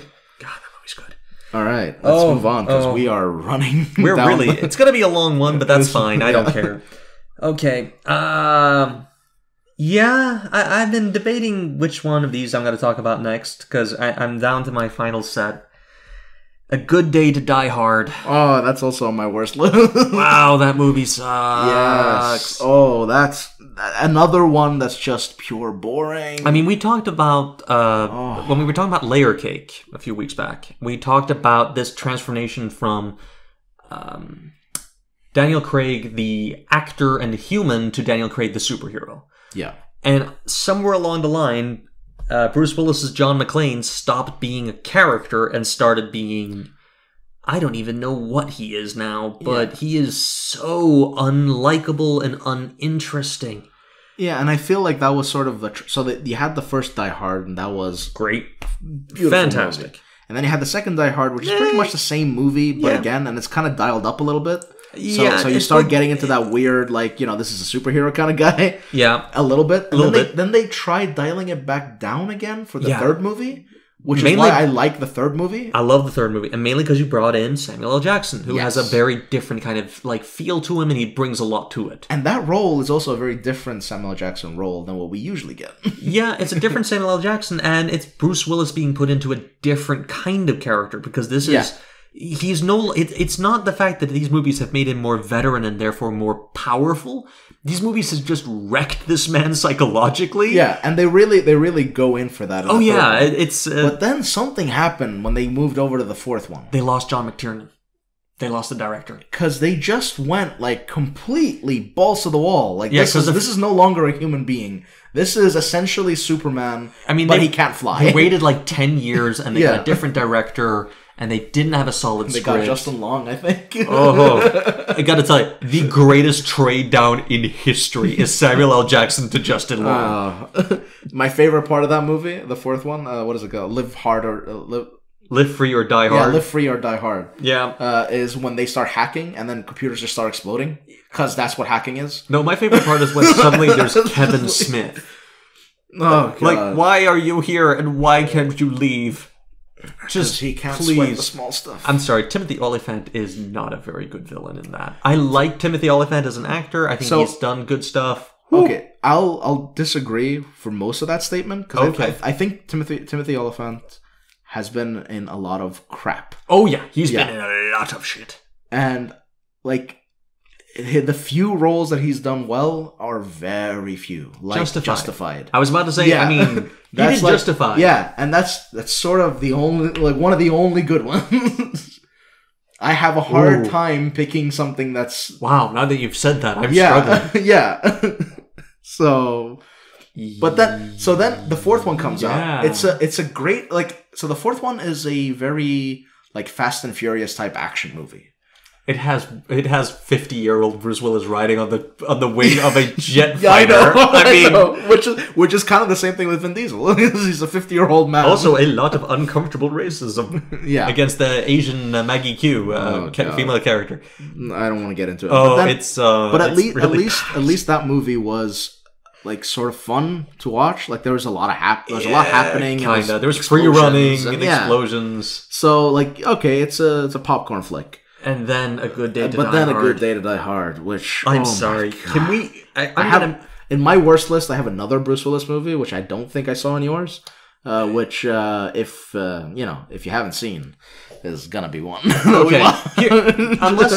Because I think this is the only movie that has the combination. It's why I picked this one above all others. Because bad Bruce Willis is really bad. But then you add in that little extra spice that is Jai Courtney. Oh, God, yes. And Jai Courtney needs to stop. We need to get rid of him by whatever means. The only good thing that Jai Courtney has ever done was Captain Boomerang in Suicide Squad. Even that is terrible. That is horrible. Jai Courtney can't act to save his life. And it's really just the one scene when he takes the little teddy bear or whatever and the beers, he's just like, I'm out. That's the scene. Jai Courtney is one of the worst actors in major films these days. He's just every time he shows up, he's in a lot of movies. He is snake poison to a film every time. Oof. And as much as I like the first Jack Reacher, he's by far the worst part of that movie. He is so bad at it. That movie. I'm so glad they gave him so few lines of dialogue. You know what? Werner Herzog is just the greatest wit at that film. I love Werner Herzog in Jack Reacher. Tom Cruise's Jack Reacher is a bit of a miss for me because I read the books and I haven't read the books. Here's the thing. I don't have a lot of expectations for a movie to match a book.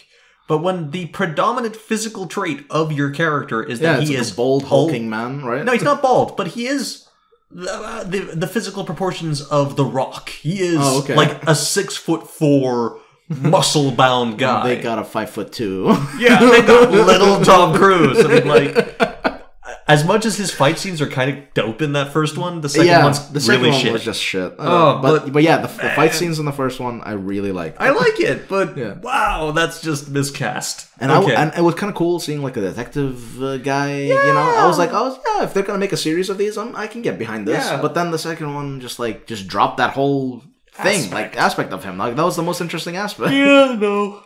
All right, so just wasn't worth it. On to 2018. Yeah. Which is the movie that gave us the absolutely beautiful, gorgeous, damn near perfect superhero movie, Spider-Man Into the Spider-Verse. Yes. yes. Not my pick for the best for that year. No, but man, that movie rocks. That movie was phenomenal. Oh. It also gave us a great horror movie, Hereditary. Yes, also great. Ari, what's his name? Ari Ansar? Yeah. Same guy who did Midsommar. Yeah, which I haven't seen, so I don't know. But Hereditary, beautiful. I love that movie. Rough You one, like the rough ones. I love my rough. list is going to be less rough. I'm going to say that right up front. I like rough. It also gave us such crazy movies as Mandy. Yes. Oh, Yeah. a second appearance of Nicolas Cage, because he's in Enter the Spider-Verse. Yes, He is Noir Spider-Man. which is such a beautiful. It's perfect Oh, it's casting. so great. That voice alone, man. It gave us a movie that I really, really enjoyed called A Star Is Born, which is the directorial debut of Bradley Cooper. And okay. yeah, I really, really enjoyed that movie. I think the chemistry between Lady Gaga was I didn't watch it. awesome. You should. We should watch. That would be a good one to watch between you and I generally stay away from musicals, but all right, I can be on board. It's not a musical though. It's not a musical in the traditional sense. No, I don't really. I usually don't go in for like musician journey films. I usually kind of but I agree with you. I agree with you. And but this is different. Okay, it doesn't go the typical route.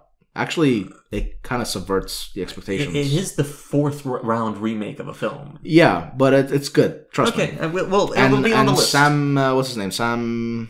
I don't know. Be Worthington or No. Oh, he's got a beautiful Rockwell? mustache. No, the guy. He's old. Yes. Oh, what is his name? Oh. Can you please look it up? Okay. Yeah. Okay. So wait, this is A Star Is Born. A Star Is Born. So yeah, just a great performance by this guy. What's his name? Sam. Man, today we're just like Sam Elliott. That's the one. I love Sam Elliott. Yeah, he's in the movie. Sam Elliott has one of the great voices. Amazing performance by Sam Elliott. Hey, okay. You know what? You've sold me. I didn't know Sam Elliott was in it. If you're telling me that Bradley Cooper rocks a beard and there's Sam Elliott in this, I'm watching it. I'm on board. We'll do it one way. Well, one of these days. Yeah. But my pick for 2018, which kind of harbors back to remakes, is Suspiria. Nice. Yeah, yes. That is my pick for 2018. Absolute favorite movie of 2018, Suspiria. That movie is which is so a remake weird, but done I love right. it. Yeah. It takes everything the original did and just completely inverses it. Yeah, and does something very different and interesting, but kind of in spirit. Yeah, no. I love it. I'm fully on board for that. I really don't want to spoil that movie because I think people should go and watching it pretty much as like bare as possible. But it is an I wouldn't say it's a horror movie. It's an off-putting movie. Yes, there are some very uncomfortable movie. Yeah, there are some very rough scenes. Yep. Although the vast majority of the scenes aren't. And it's gorgeous. It's a gorgeous movie. Oh, I think the only thing I will say, and this is not a spoiler, Tilda Swinton. Oh, yes. This might be the most Tilda Swinton that Tilda Swinton has ever Swintoned. Yes. Yes, it is. It's true. That is the most Tilda Swinton that Tilda Swinton has ever Tilda Swintoned. It's so there. Oh. And it kind of, like, I really like her and Tom Hiddleston's movie Only Lovers Left Alive. I love that movie so much. I love it. When you talked about the vampire movie, that's the movie I think of. That's a great Only vampire movie. Lovers Left Alive is my favorite vampire movie, start and finish. I mean, I'm a Jim Jarmusch fan. I like Dead Man. I like Ghost Dog's Way of the Samurai. Mm-hmm. I love Only Lovers Left Alive. Only Lovers Left Alive. It's beautiful. Such a beautiful performances by both of them. Intense movie. And Tilda Swinton's great in everything. That was also when Anton Yelchin was still alive, so he has a great... He's really good in that, and it's so sad. Okay. But yeah, so Suspiria, please do yourselves a favor. If you like horror... Get on board. If you like suspense, this is the movie for you. Yeah, okay, so I'm now gonna... This one's gonna be slightly divisive. Alright. Not too much. Alright. But I know it's a film you're much fonder of than I am. Okay. Batman vs. Superman. Alright, let's get into it. I hate this movie. Okay. It is, for me, the exact... It is the ultimate example of what a bad modern superhero movie is.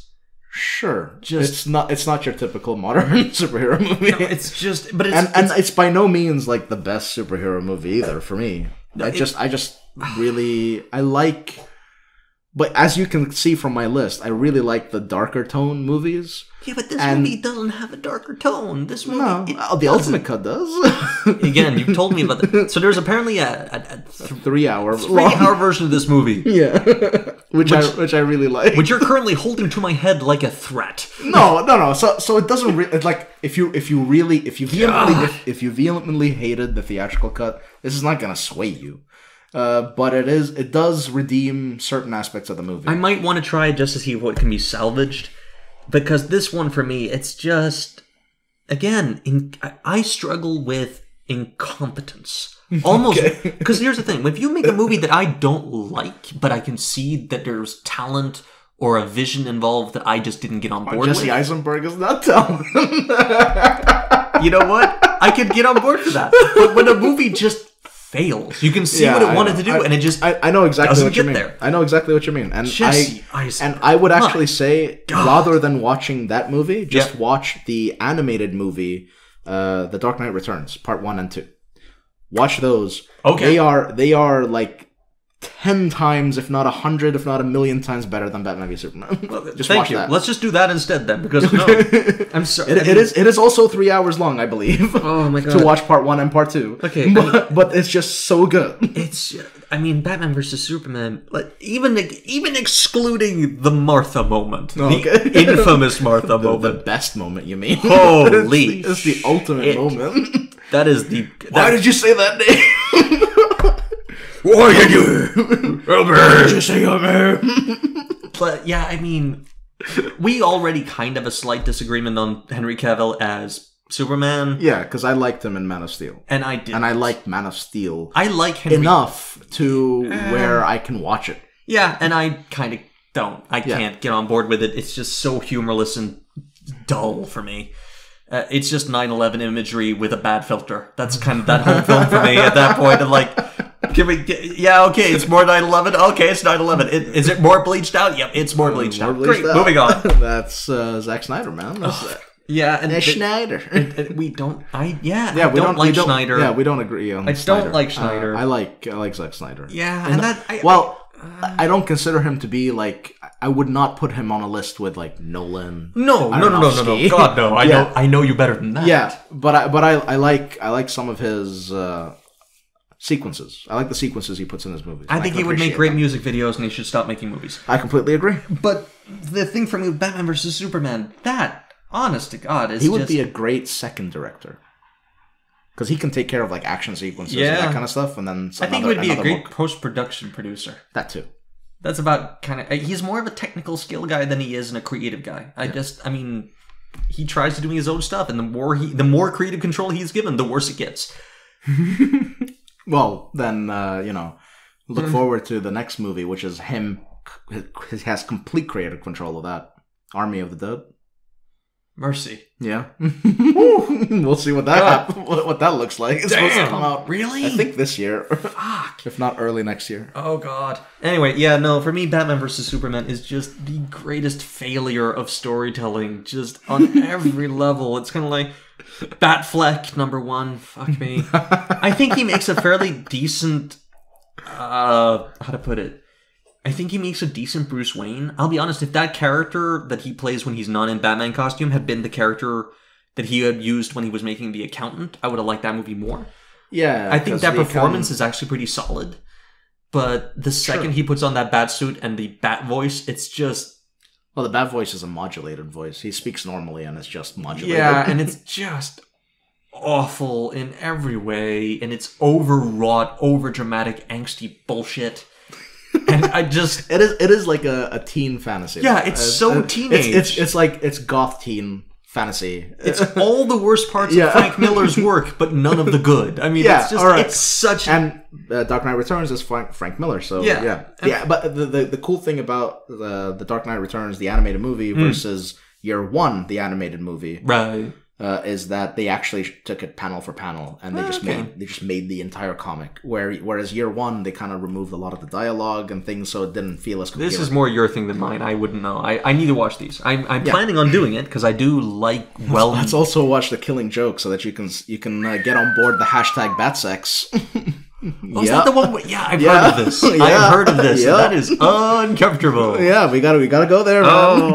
If we're gonna do the animated movies, we gotta go there. Oh, anything that involves me with a hashtag is bad news as far as I'm concerned. All right, good to know. I am an old-fashioned dude. I don't understand those fucking things. All right, now we're on to 2019, the last year of the decade. We're getting there, everybody. The last year of the decade. 2019 was a great year for movies. Yeah, it was. It had really was. so many great movies. We got lucky. We got really lucky. We had such greats as Jojo Rabbit. Yep. Which I loved. Beautiful movie. Taika Waititi, man. Taika Waititi. Great movie. That guy's a winner.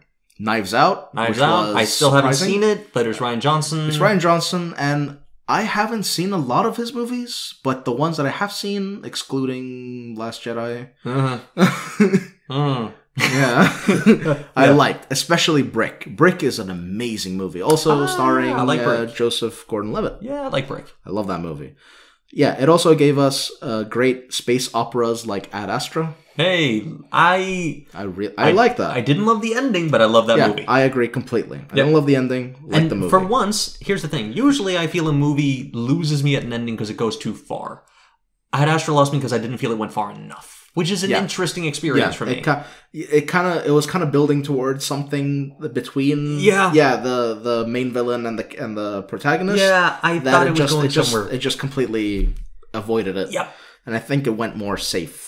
Which is a shame. Because it was building so well. Yeah. It also gave us some lesser known and like political dramas like The Report and Official Secrets, which is great. Oh, yeah. Mm-hmm. It gave us some movies like some foreign movies that were fantastic, like Portrait of a Girl on Fire. Lady on Fire. Lady on Fire, sorry.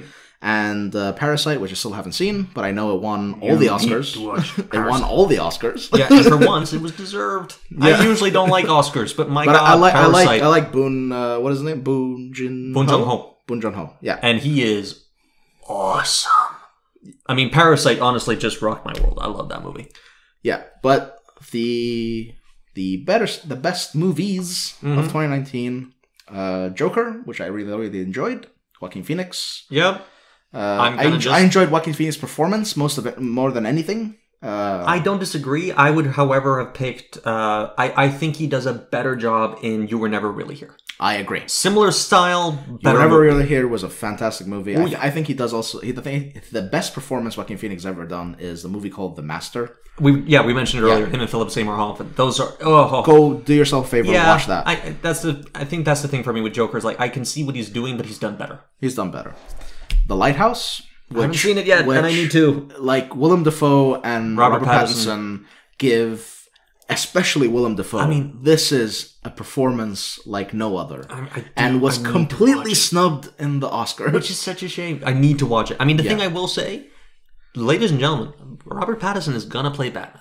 Yeah, and it's gonna be where his career takes off again, guaranteed. I hope so because I think he's a great actor. I hope. Like I don't have high hopes for the movie itself, but I have high hopes for that.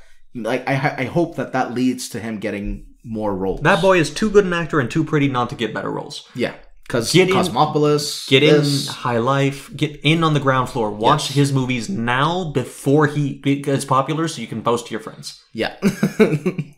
But my ultimate pick of 2019, which I didn't imagine myself picking this when I heard what the movie was about. Oh, okay. But the performances were like this movie. I've seen a lot of movies. I mean, I just in the last decade, I have 100 movies that I've seen that are just my top. Yeah. Okay, we're on board. So these performances are maybe the best and most lifelike performances I have ever seen in my life. Marriage Story. I haven't watched it. I'm going to, but I've heard I'm many good things. Yeah, but I'm afraid that I'm building it up for you, that you're going to have some really, really high expectations for it.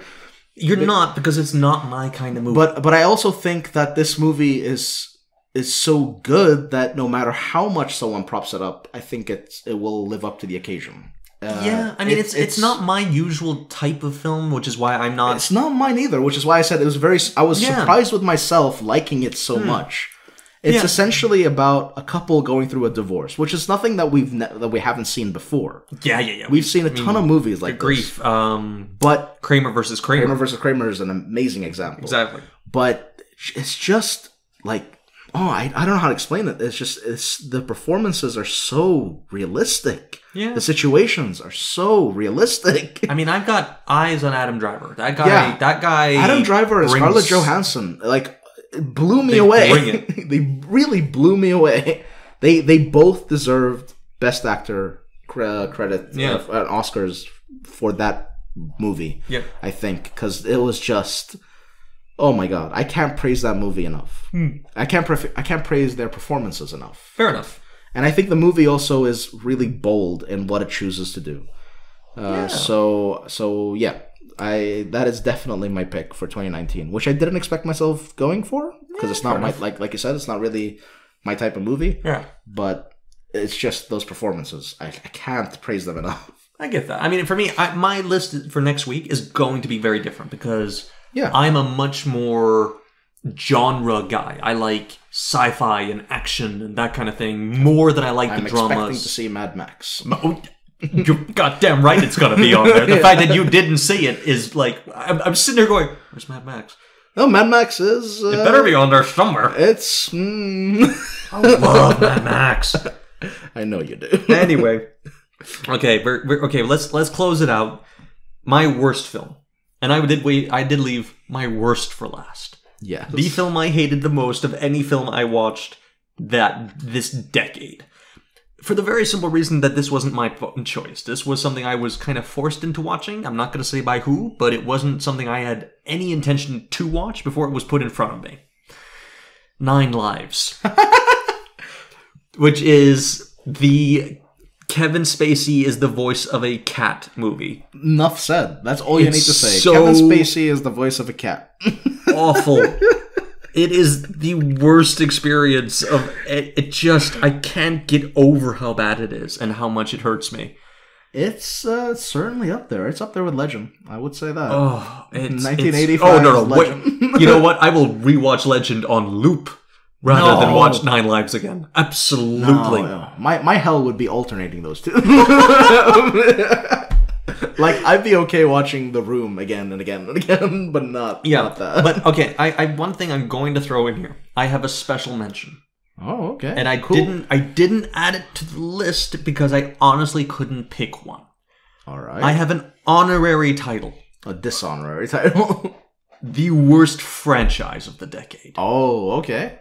Ladies and gentlemen, on the fire and pyre that I have built to burn it, Transformers. Oh, yes. I hate those movies with a deep and consuming fiery passion. Michael Bay. Michael Bay, you son of a bitch. Michael Bay, the nihilistic asshole. Oh, he is... Oh. You know what? It's like, I was looking at it because we mentioned Michael Bay when we talking about Jonah Hex and Megan Fox. But yeah, no, his Michael Bay is the ultimate asshole of Hollywood, and the Transformers movies are everything I hate in modern cinema. And they are so popular. They make money hand over fist. Yeah, and they keep giving Mark Wahlberg a career, and which only happened in the later movies. And no, I mean here's the thing. No, it's a double threat because number one, it gave Shia LaBeouf a career. No, it ruined his career, is what you mean.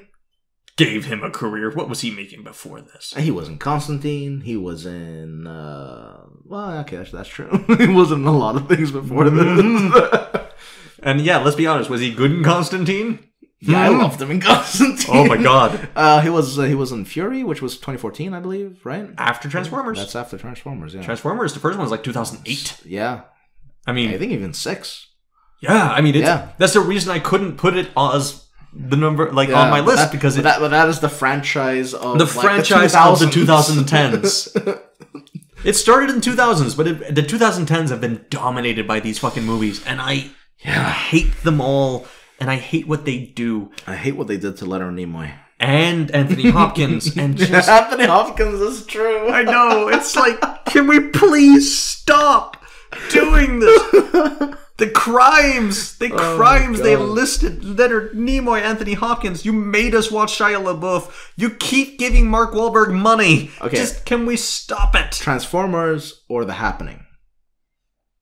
Also Mark Wahlberg. Oh, which one is worse? I'm not Shyamalan. Which one is worse? Which Mark Wahlberg performance do you prefer? Oh no! I will watch him in The Happening. I will watch him gladly in The Happening. Here's the thing: Mark Wahlberg in The Happening. It's weird because the closest thing I can imagine it do is if you just digitally replaced him with a very confused puppy, it would be exactly the same. Because he's just walking around that movie going, I don't know. I don't know, bro. In that exact accent. I don't know. I don't know, bro. I mean, like, they're killing each other. I mean, it's just so, I mean, I think... Because looks won't last forever. Oh my god, that whole bit. Mark Wahlberg... You better learn about the bees. Mark Wahlberg teaching a high school class of science is the least believable thing he has ever done. So it's right up there with Mark Wahlberg, the astronaut from Planet of the Apes. I mean, Mark Wahlberg doing... I forgot about that one. That's true. I will believe Mark There was Wahlberg, a Mark Wahlberg Planet of the Apes. I will believe Mark Wahlberg as a boxer, a criminal, or a soldier. I will never believe him as anything including the word science. But Mark Wahlberg as a scientist or astronaut in Planet of the Apes, directed by Tim Burton. Tim Burton. Oh my god, that movie sucks. What a fall from grace for Tim Burton. It was the first bad movie for him. He hadn't done anything bad before that. And then he kind of, ever since. Horrible, at least. He hasn't done anything horrible, and then that came out, and then Alice in Wonderland came out, and then all the other bullshit. Was he the one that made Mordecai? I think so. Mordecai? Oh my god, I don't know about that, but Johnny Depp and Mordecai. That was on my almost I list. was gonna put it on my list, but then I remembered that I laughed because it was so ironic. I just like I enjoyed that movie in an ironic sense, where it was just so, the performance was so laughable by Johnny Depp that for me it was just weird watching a Johnny Depp performance where I'm honestly sitting there going, shouldn't this be Sacha Baron Cohen? This is a Sacha Baron Cohen bit. That would have been better. Yeah, that's who I expect, because it's Sacha Baron Cohen from No,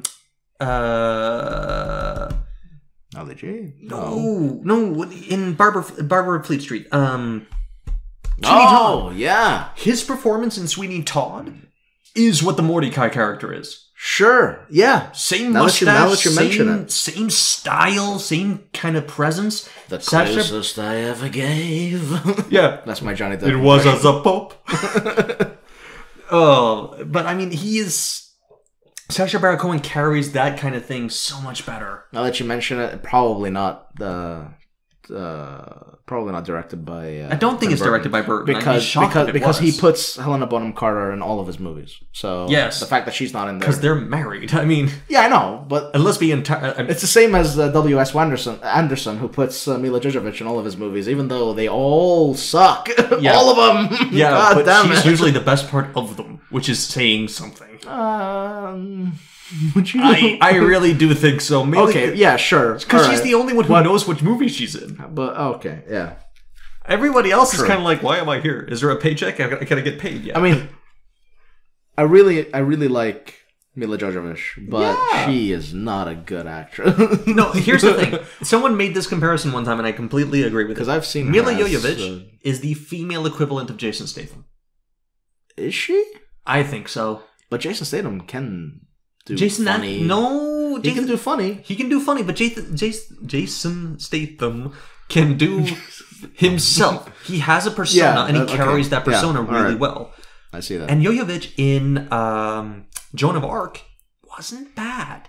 It wasn't great. I was gonna reference Joan of Arc because I was like, I seen her in Joan of Arc, and that was supposed to be her like, this is the Oscar-worthy performance, and that wasn't. But it wasn't terrible. Oh well. Well, we're about to reach the 2-hour mark. I think I'm done. I think we're both done, and I'm gonna kick you out because I want to make my dinner. I am very tired. But if you want to reach us, you can reach us on sightonscreen@gmail.com. Or you can find us on Patreon, patreon.com/sightonscreen, all one word. If you like what you're hearing, if you think the show is worth supporting, throw us a bone. We'd appreciate it. Yeah. A literal bone is okay as well. Yeah, literal bone. Yeah. We're not providing a mailing address, but I mean... well, not yet. Yeah, and if we have... once we start kind of racking up a little bit of support, hopefully if we're given good incentive to do so, we'll start getting some extra content out there. We'll see if there's other things we can do as well. Commentary tracks has been discussed. Commentary tracks have been discussed. You know, horrible movies like Legend. Which we should have done because we were talking through that entire fucking thing. Yeah. And and maybe even different topics. So next week, I'm the one who gets the carrot, and I get to hit you with the stick. Yeah. This should be fun. Yeah, this should be interesting. I wonder how many of mine are going to piss you off. Probably not too many. Probably not too many. No, I don't think so. I'm probably the more sensitive soul in that regard. Yeah. No, my picks are very gut-wrenching. Fair enough. Yeah, so I kind of feel sorry for the people that are following my list and are actually going to start watching these movies. Yeah, God, I mean, you were I really went for the jugular. No light material on your list. Very few, at least. Yeah. Yeah, actually, I don't think I had a single, like, light-hearted movie. Not that I can think of. On, like, at least not the ones that I picked for the years. Yeah, for me, prepare for, like, slightly lighter fare. So is Deadpool gonna be one of them? Ooh, don't know about that. Mad Max, definitely, and be prepared for at least one Pixar film. Oh, all right. All right. I can get behind that. Yeah, okay, so... All right, thanks so much for watching. Or listening, sorry. Sure, what are you watching? Just someone outside the window? There's just someone outside the window right now staring at us. Hey, boy, thanks so much for watching. And you just hear somebody in the background going, "You're welcome!" Boy! So thanks so much for listening. There has been drinks involved. There has been drinks involved. And we will catch up with you again next week, and hopefully you'll join us then. Yeah. All right, have a good time, everybody. Bye.